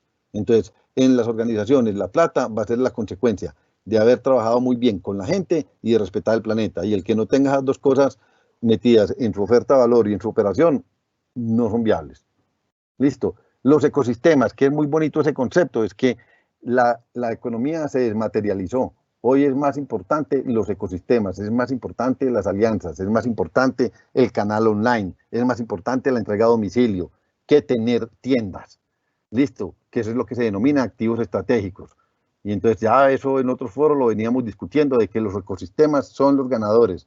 Cada vez los ecosistemas que están fundamentados en el conocimiento aplicado, en construir alianzas, en la confianza, son los ganadores, van a ser unos ganadores increíbles. Listo, y los activos estratégicos quedaron en amarillo. O sea, tener un local, eso va a ser tremendamente difícil, eso se va a desvalorizar, esa es la hipótesis, se va a desvalorizar tremendamente. Las libertades van a estar un poquitico más acotadas porque va a haber más trazabilidad sobre todo, pues solamente vamos a mirarlo de las libertades, estamos confinados, ya, entonces nos dejan salir pico y placa por género o por número de cédula, etcétera. Y si tienen más de 70 años, entonces se quedan en la casa, y si tienen menos de tanto, y así, entonces las libertades, cosas que eran absolutamente imposibles de haber hecho en un estado, hoy por temas de pandemia, hoy simplemente dicen, no pueden salir así, sin más así, y todo el mundo hace caso, y ahí no hay nada que hacer. El petróleo quedó frito, ahora hay una sobreoferta inmensa de petróleo, y el precio del petróleo por debajo en el precio. Creo que el presupuesto del país estaba como a $60 el barril, o estaba estimado como a 60 o $55 el barril, y está a 30, 35 y llegó a estar a 20. Entonces los ingresos del país se van a caer tremendamente. La movilidad, todos sabemos, restringida, no solamente en Colombia, sino en el mundo. De todo lo que ustedes quieran, la movilidad está restringida. Listo. Y el empleo en el mundo va a caer de manera increíble, increíble. O sea, las economías todas van a quedar en negativo, entre comillas, este año. Es muy posible que China no, pero van a decrecer de manera increíble casi que todas las economías en el mundo. Entonces el desempleo va a ser inmenso. las estimaciones en Colombia es que el desempleo puede ser de 15% o del 20% de desempleo en los casos más difíciles, o más del 20%. Entonces eso sería súper complejo.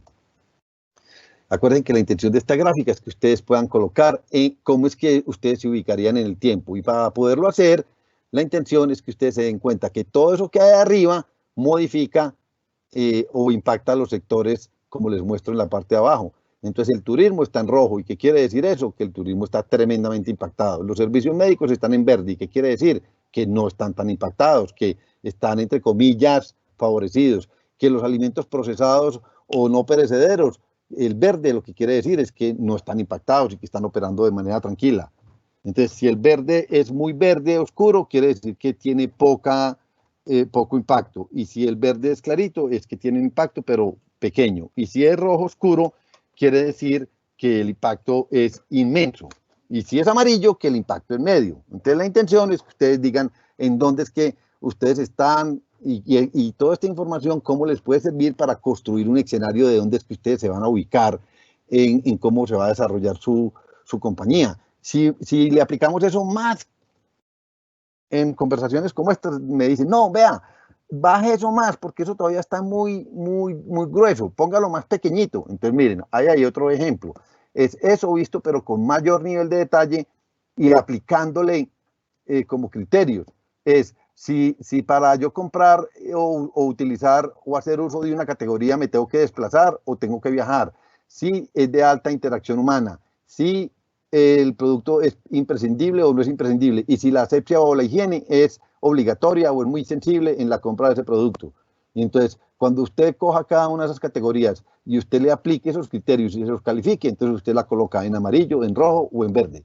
En rojo quiere decir que la recuperación de esa categoría va a ser muy lenta. En amarillo, que va a ser medianamente lenta, y en verde, que se va a favorecer o que no la va a impactar negativamente.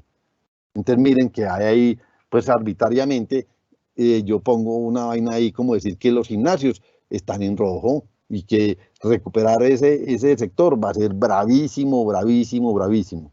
Pero que tenemos que ser conscientes de que cada uno está siendo impactado de una manera distinta.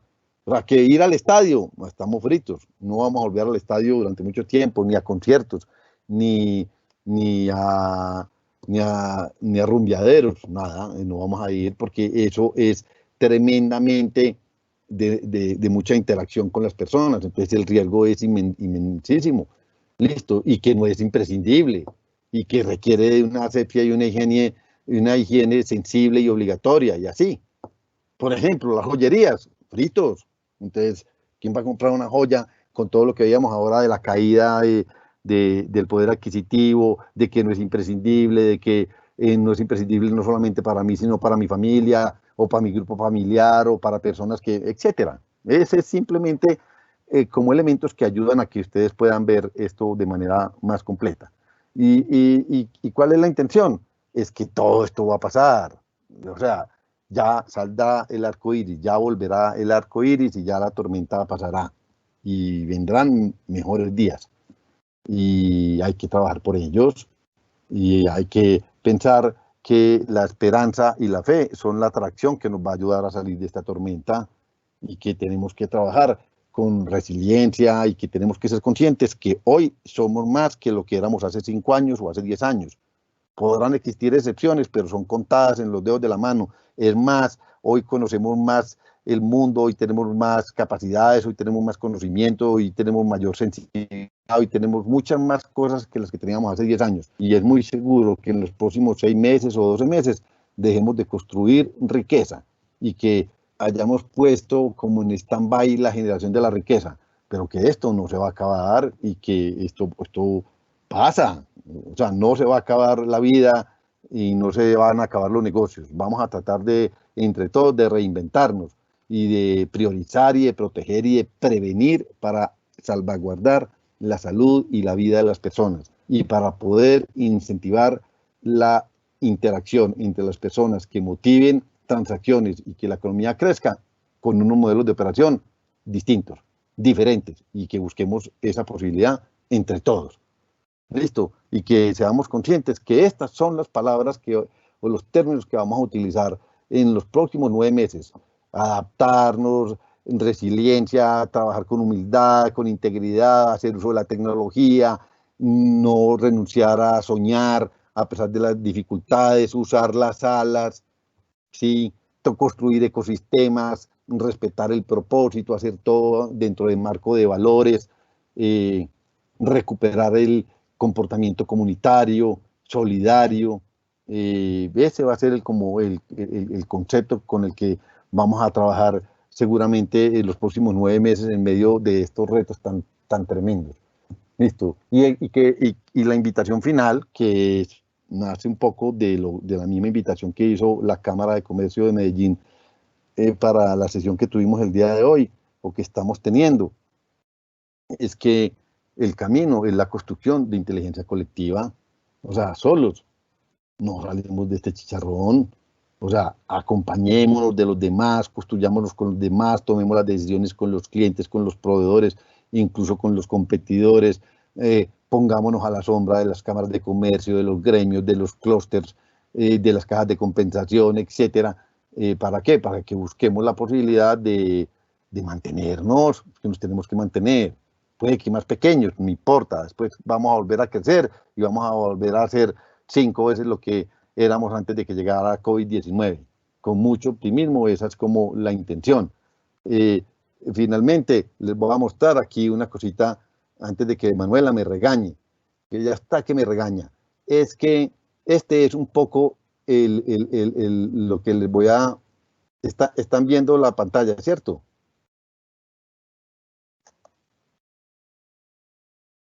Espero que la estén viendo. Si la están viendo, entonces ustedes se encuentran aquí que si yo le pongo ahí M y le doy Enter, entonces es lo que les decía. Sergio, ¿sí? dejaste de compartir. En este momento. Un momento, no me grite. Yo voy a decir aquí compartir y ahí compartí. Sí, señora, ahí sí. Ahí está un cuadrito en Excel. Sí. Muy bien, entonces este es el cuadrito en Excel que les decía que va a tener como todas las preguntas y que cuando usted se ubique en la celda y usted le diga que usted eso lo tiene desarrollado de manera baja y le dé Enter, se le va a colocar en rojo. Entonces le va a colocar en rojo y si está medio lo coloca en M y se le va a colocar en amarillo y si la coloca con B, perdón, si la coloca con A, que es alto, entonces se le va a colocar en verde y eso lo que quiere decir es que usted tiene eso ya desarrollado. Entonces, cuando usted termine de hacer todo el ejercicio de las 80 preguntas, por decirlo de alguna manera, lo que eso le va a decir es, le va a mostrar como le va a mostrar un mapa donde usted quede como qué es lo que le hace falta por hacer, qué es lo que ya tenía hecho y etcétera. ¿Listo? Entonces, lo que les decía, esto es muy fácil de diligenciar, está redactado en términos súper pedagógicos que le pegan a todas las compañías independientemente del tamaño. Y este es el cuadrito que les decía de los gastos, perdón, de los ingresos, y entonces cuando tú los abras te va a mostrar cómo son los ingresos para que los proyectes hasta octubre o hasta diciembre, y en los gastos te muestra cada uno de los conceptos de gastos, todos los gastos con todo nivel de detalle para que tú los clasifiques en el futuro, o sea, cada una de las compañías. Entonces estas dos herramientas, más la presentación, ustedes van a acceder a ellas a través de la cámara. Ese pues era un poco como todo lo que quería compartirles de lo que hemos venido construyendo con diferentes compañías o gremios o instituciones digamos, para facilitar el trabajo de lo que estamos haciendo hoy todas las compañías. Vamos a mirar qué preguntas hay y si no son muy puntuales y yo puedo aportar, estaré atento. Bueno, Sergio, muchas gracias. Sí tenemos por acá algunas preguntas, entonces te las voy a ir leyendo. Lo primero es decirle a todos que el video de esta charla va a quedar grabado y lo pueden encontrar en cámaramedellín.com y que las memorias, como dijo Sergio, se las vamos a compartir al correo en el que se inscribieron. Listo. Bueno, la primera pregunta que tenemos es, buenos días, ¿cómo se puede argumentar a la alta gerencia que el teletrabajo o el home office es una realidad y que será rentable y productivo? Muy bien. aquí hay una cosa muy importante. Yo soy súper práctico y soy súper atrevido, pues sí, para responderles. Eso es súper evidente. Eso ya no es una teoría. Eso no es una teoría. El home office es una realidad.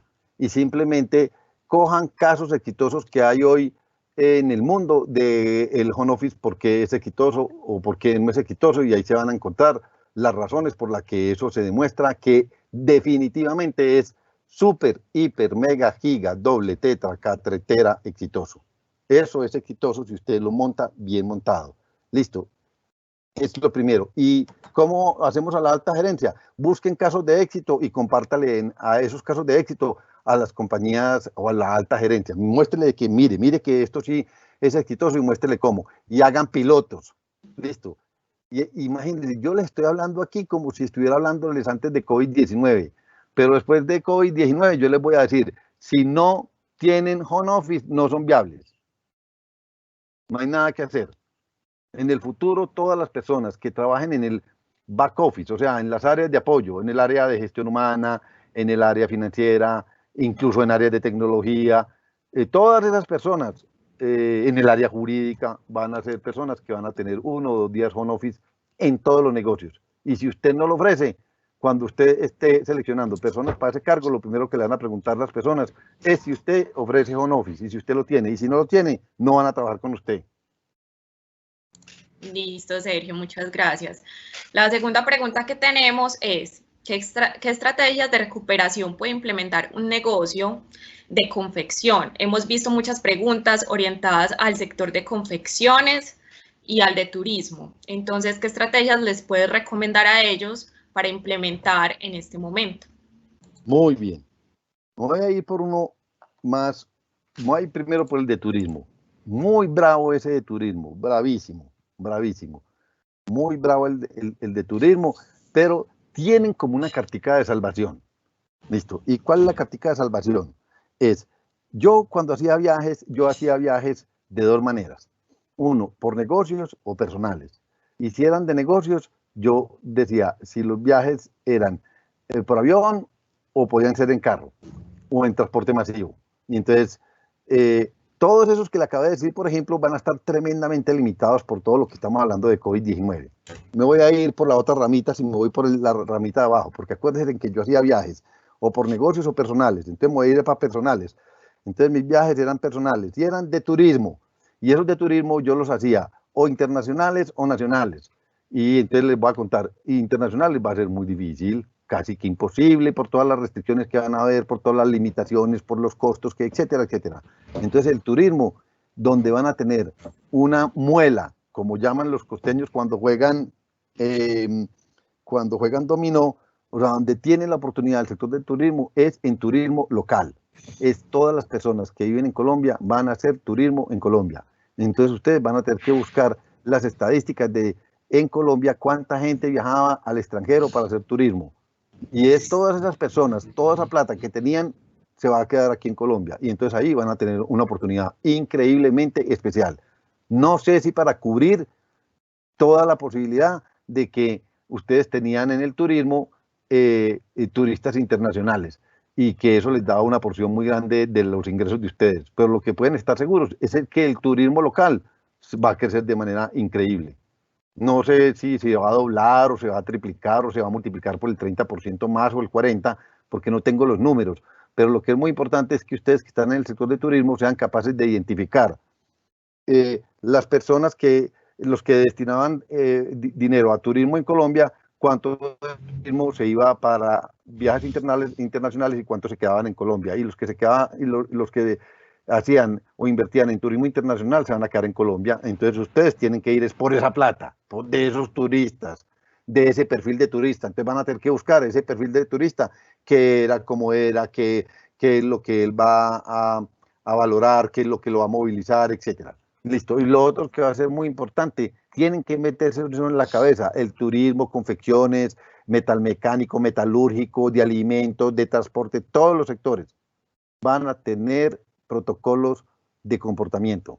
Entonces, si usted está en el negocio de turismo, lo primero que tiene que pensar es cuál va a ser el protocolo que les van a exigir de comportamiento para poder dejar que ustedes puedan volver a entrar a ofrecer los servicios, porque no les van a poder ofrecer con el mismo protocolo que ustedes tenían anteriormente. Ese va a ser un elemento súper clave. Tienen que examinar cuál va a ser el protocolo para los negocios de turismo. Y son distintos para hoteles o para hostales o para ir a hacer turismo por allá en el Amazonas o no sé qué. Listo, tienen que buscar porque va a existir un protocolo súper exigente y ustedes tienen que adecuarse a ese turismo. Y me voy para el negocio de las confecciones. Listo. Voy a hacer pues como, yo soy más optimista que negativo, más optimista que pesimista. El negocio de las confecciones, yo creo que ahí va a existir una oportunidad muy grande después de COVID-19. ¿Por qué? Porque yo creo que la cadena de producción que había en China en el tema de confecciones va a quedar muy limitada. Y especialmente, por ejemplo, creo yo, las marcas americanas van a querer mañana o pasado mañana volver a traer todo el tema de confecciones para Latinoamérica, porque no van a volver a concentrar su producción en China. Creo que ningún país va a volver a hacer eso. Entonces van a ser más diversos. Y yo creo que los bloques regionales van a ser más potentes.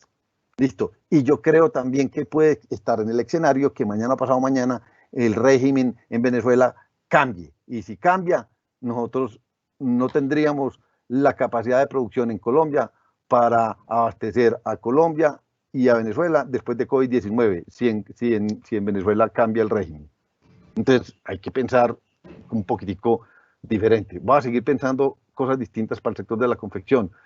Van a aparecer nuevas posibilidades, por decirlo de alguna manera, en el portafolio de productos. Listo, se van a desarrollar canales de manera distinta, no hay nada que hacer. Listo, en el negocio de las confecciones tienen que ser conscientes que el canal online va a ser el canal ganador, no hay nada que hacer. De hecho, pues ya era un canal importante y ahora se volvió 10 veces más importante.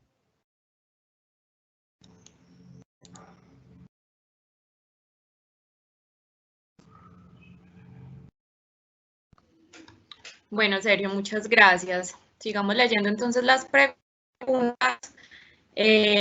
Nos preguntan también sobre si ya existen modelos o protocolos de salud y seguridad para reiniciar labores o para ir paulatinamente acoplándonos nuevamente pues en ese proceso a las labores presenciales.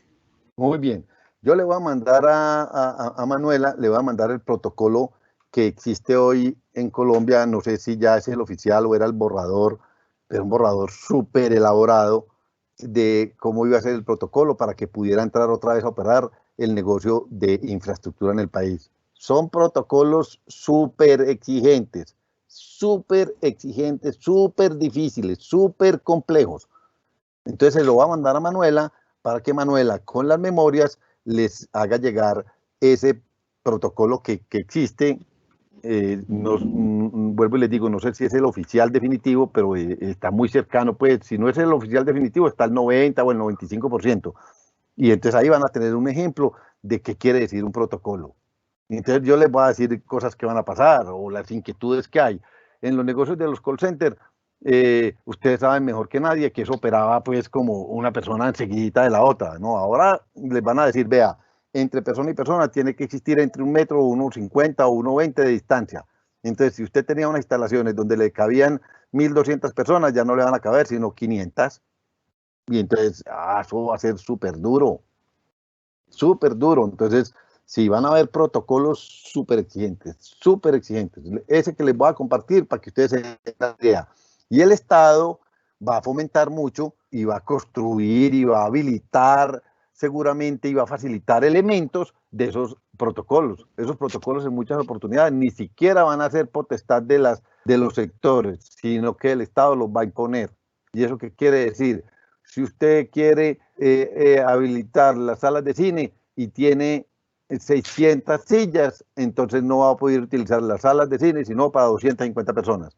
Y se tienen que ubicar una silla y dejar 2, otra silla y dejar otras 2, y así sucesivamente. Esos son los protocolos que van a salir.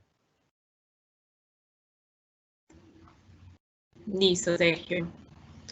Bueno, tenemos otra pregunta y es sobre cuánto debería ser el porcentaje adecuado sobre las ventas que se están realizando en este momento para pagar un canon de arrendamiento y poder como llegar a ese punto de negociación con los dueños de los inmuebles.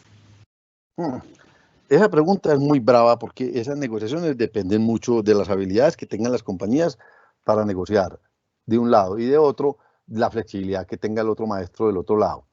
Pero ustedes se van a encontrar que si esas negociaciones no se dan, eso les van a desocupar esos locales. Ay, no, a ver, la oferta y la demanda en eso va a ser tremenda porque los que no se acomoden, ¿qué es lo que voy a ser súper atrevido con lo que les voy a decir? Es uno de los grandes perdedores durante este término de año y seguramente el año entrante son los dueños de los locales. No hay nada que hacer, las ventas se van a caer tremendamente, los que están ocupando esos locales no los pueden pagar full y van a tener que renegociar los precios y van a tener que estar atados a un porcentaje sobre las ventas. Y los dueños de los locales van a tener que ser conscientes de que los márgenes de rentabilidad que ellos querían sobre los locales que tenían alquilados van a perder entre el 25 y el 40% de esos ingresos. Eso es una realidad. Y las compañías, usted tiene un local y usted va a tener que ir a renegociar eso, y el local es de 80 metros y paga no sé cuánta plata, y paga 1 millón, y usted puede no pagar 1 millón sino 600.000 pesos, y ese señor no se lo quiere vender, alquilar en 600.000 pesos, usted se va a cambiar de local y se va a ir para otro local y va a montar su negocio allá y va a fortalecer el negocio suyo vía online. Y entonces, no, eso va a ser tremendo, tremendo, eso va a ser una cosa increíble.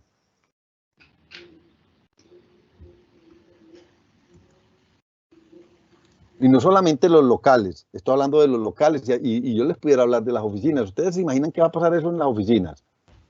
Eso va a cambiar tremendamente, ¿sí? Porque si usted va a tener gente trabajando home office 2 días a la semana a las personas que trabajan en el back office, entonces usted no necesita oficinas tan grandes y las oficinas ya no van a ser por persona, sino que van a ser oficinas como comunitarias. El día que usted venga a trabajar se puede hacer en cualquiera de los cubículos que hay o de las áreas que hay. Tremendo. Entonces esas oficinas van a valer menos. Pero miren que ahí va a ser una cosa muy bonita. Ahí van a aparecer negocios, ahí van a haber negocios que se van a favorecer, porque si aparece el home office y aparecen cosas como las que yo les estoy diciendo, entonces el tema de remodelación de oficinas va a tener una oportunidad inmensa, y de muebles va a tener una oportunidad inmensa, y de pintura va a tener una oportunidad inmensa. Entonces, lo que hay es que mirar en cada sector qué es lo que nos va a pasar. Listo, Sergio. Bueno, seguimos con otra pregunta, también muy orientada al tema de los viajes y del turismo. ¿Cómo nos reinventamos en cuestión del miedo actualmente surgido por el virus para establecer estrategias nuevas hacia las personas cuando ya deseen volver a viajar y cuando llegue el debido momento volverlas a incentivar a esos viajes? ¿Cómo nos reinventamos? Entonces, miren, acuérdense lo que decíamos hace un rato. Yo pues estoy siendo muy atrevido, porque es que aquí todo lo que uno diga, voy a utilizar un término muy paisa, es como una bobada, porque es que aquí hay nada, ahí no tenemos ni incertidumbre todos. Entonces aquí estamos construyendo como escenarios entre todos. Entonces, mira, acuérdense que yo les compartí ahora como un elemento de un escenario. Después del 11 de septiembre se cayó tremendamente los viajes internacionales. Y a los 15 meses, entre los 15 y los 16 meses, ya se estaba viajando, igual que el 15 de septiembre, el día del atentado a las Torres Gemelas en Estados Unidos, y después de 15 o 16 años, los viajes, todos los años, lo que hacían era crecer y crecer y crecer los viajes. Entonces, puede que, imagínense en un escenario que la pandemia, se cree mañana o pasado mañana la vacuna para la pandemia. Y entonces, si eso se crea en 24 meses, el turismo está igualitico o está muy bien y no hay problema y todo el mundo seguirá viajando y no tenemos ningún problema. Pero si no vamos a estar ahí, sino que en los próximos 6 meses, 12 meses o 18 meses vamos a tener dificultades, mi recomendación es que se orienten tremendamente a el turismo local, a identificar quiénes eran los que viajaban, cuál era el perfil de las personas que viajaban, cuánta plata había ahí, esa plata que ya no se va a ir para el exterior, cuánta se va a quedar en Colombia, esas personas que se iban para el exterior, qué era lo que buscaban y qué es lo que les vamos a ofrecer, cómo vamos a identificar los movilizadores nuevos del turismo, qué es lo que esas personas van a buscar. Y entonces vamos a tener que construir una propuesta de valor que sea capaz de cautivar a ese turista en relación con las expectativas que él tiene.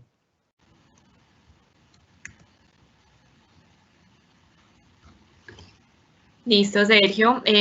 Bueno, tenemos otra pregunta y es, en el caso de algunas empresas que ya venían con problemas en sus ingresos o ingresos en cero, ¿se debe cerrar definitivamente? ¿Qué podemos hacer con los empleados? ¿Cuál sería la sugerencia? Piense de último en cerrar. O sea, cerrar, casi que mi recomendación es que ponga, cerrar no es una opción. No es una opción. Entonces busquen todas las posibilidades, busque que se pueda aliar con un tercero, busque vender la compañía, busque que la compañía se la puedan comprar los empleados, busque que usted se pueda repensar, busque que usted pueda tener canales distintos, busque que su portafolio pueda ser diferente, busque qué es lo que, cuáles son sus capacidades actuales y qué es lo que usted sabe hacer muy bien y usted cómo lo puede aplicar en los sectores que van a crecer, etcétera. Repiénsese al máximo antes de cerrar su operación. No la cierre. O sea, ponga un aviso en el frente de los ojos suyos cuando usted esté sentado o en su casa trabajando home office o si está yendo a la oficina. Cerrar no es una opción. Y de ahí en adelante busque todo lo que quiera. Busque cómo se alía con un cliente o cómo le vende el negocio suyo a un cliente o a un competidor o a un proveedor, etcétera.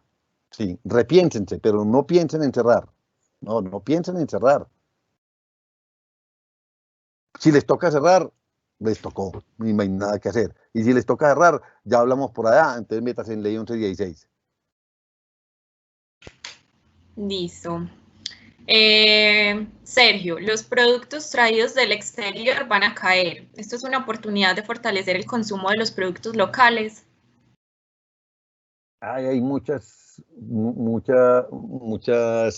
hipótesis en relación con eso.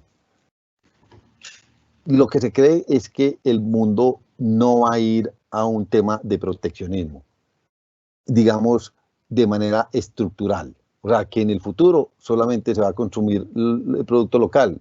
No, no se cree pues que vamos a llegar como a esos extremos porque eso es limitar el desarrollo y el crecimiento de los países.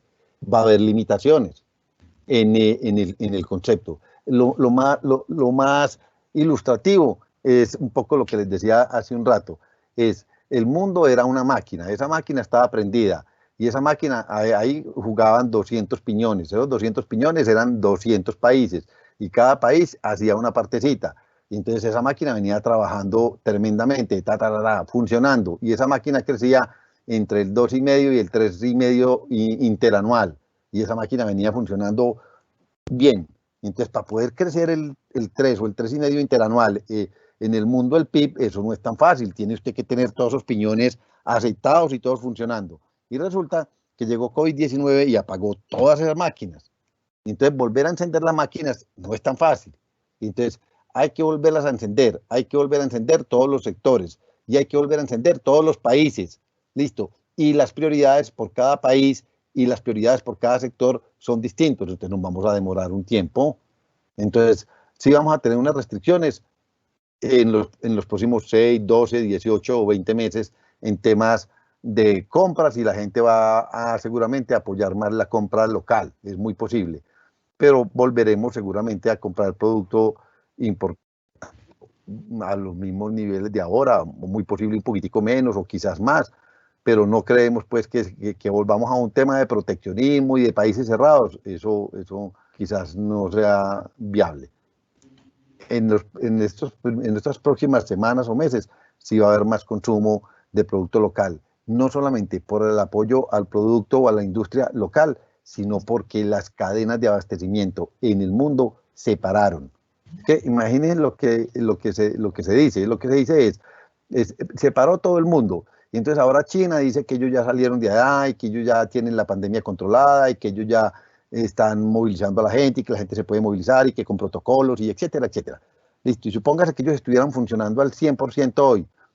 Pero resulta que ellos sí están funcionando, pero Alemania no, Italia tampoco, España tampoco, Estados Unidos tampoco, Brasil tampoco, México tampoco, y así, los ingleses tampoco, los rusos con limitaciones.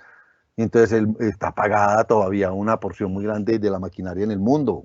Entonces los chinos, por mucho que tengan todas las máquinas prendidas, no tienen a quién venderle porque todos los otros están apenas saliendo de ese problema. Y ese problema nos vamos a demorar todo este año para salir de ese chicharrón. Entonces es muy posible que consumamos más local.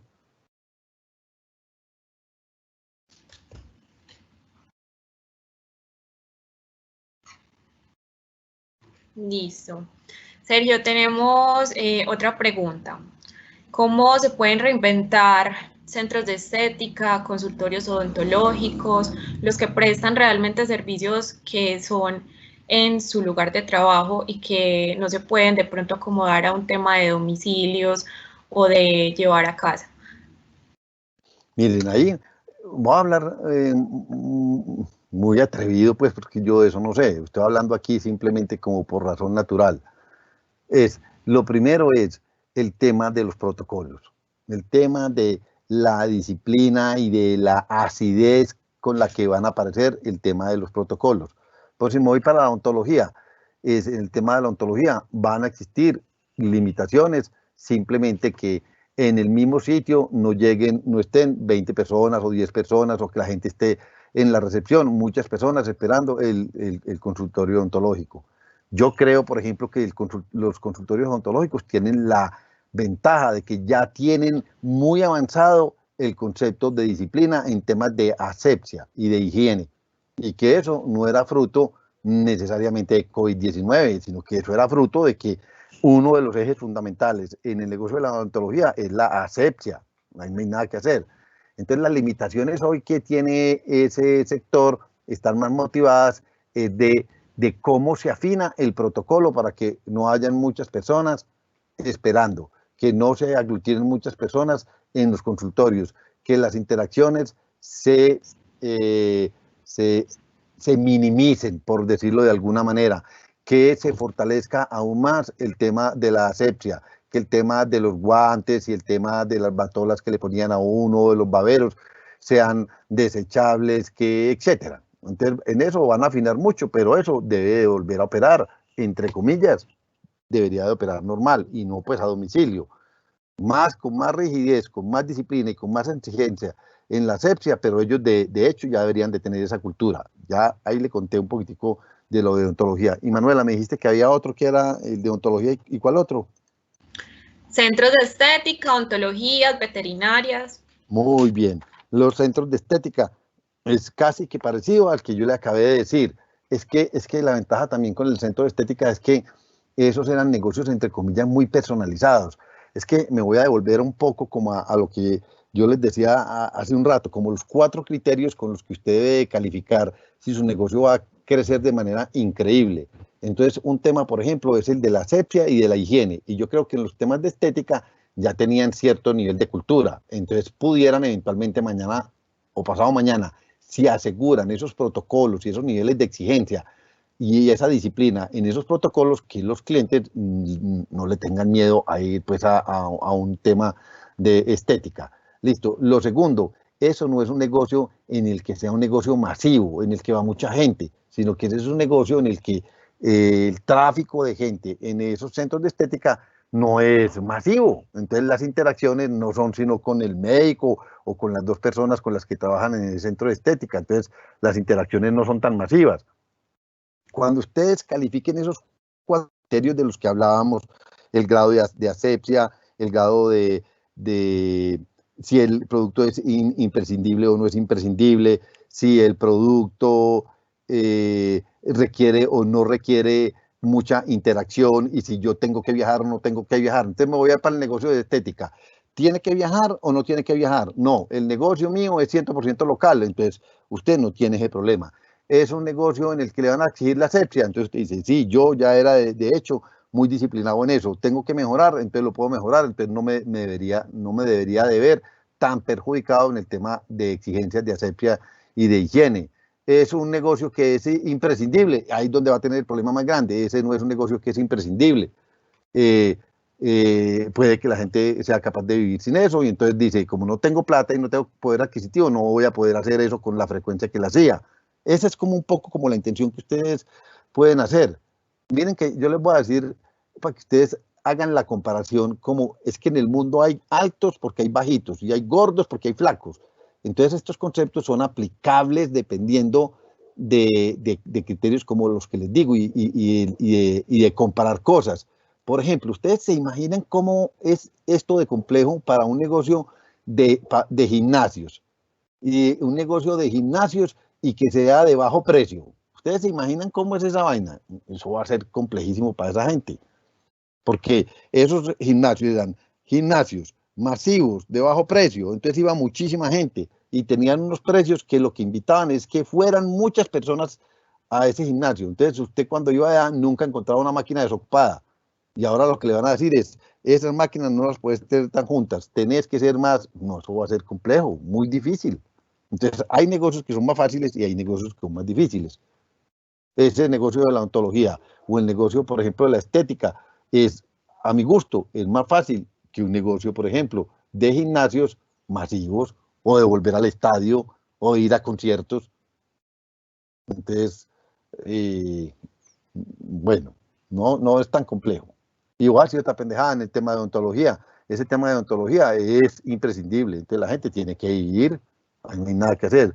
O por urgencias o por temas funcionales va a tener que volver. Y usted tiene que acomodarse a un tema de protocolo. Y ya va a salir un protocolo después construido seguramente con los odontólogos y súper exigente y lo van a tener que cumplir. Y si no lo cumple, le cierran el negocio.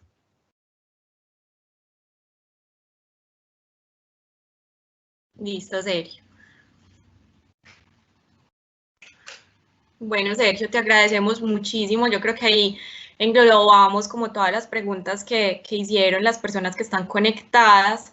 Te agradecemos mucho y muy buenos comentarios acerca de la conferencia y de la manera en que lo expusiste. Entonces, te agradecemos mucho por la participación.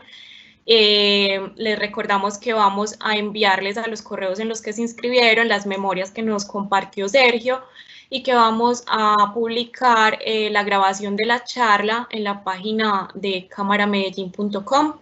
En la cámara en este momento pueden ver los eventos que están próximos a transcurrir en esta semana para que se inscriban y se conecten también a estos cursos. Y bueno, les damos muchísimas gracias. Gracias, Sergio. Con mucho gusto, pido mil disculpas por en oportunidad de ser extremista en conceptos o por ser exageradamente ácido en las respuestas. Trato de ser muy pedagógico y invito a que todo lo que hablamos hoy, ustedes simplemente lo tengan como elementos para construir inteligencia colectiva. Aquí todos no tenemos incertidumbre, pero estamos seguros que entre todos salimos de este chicharrón. Juntos podemos. Entonces, discúlpenme por todo lo malo y por imprudencias que haya podido cometer, que pudieron haber sido muchas. Un abrazo para todos.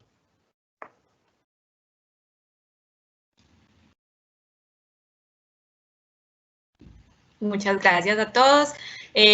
Recuerden entonces buscar en la página de cámaramedellín.com las otras aulas que tenemos para los afiliados y las otras conferencias virtuales. Muchas gracias por la conexión.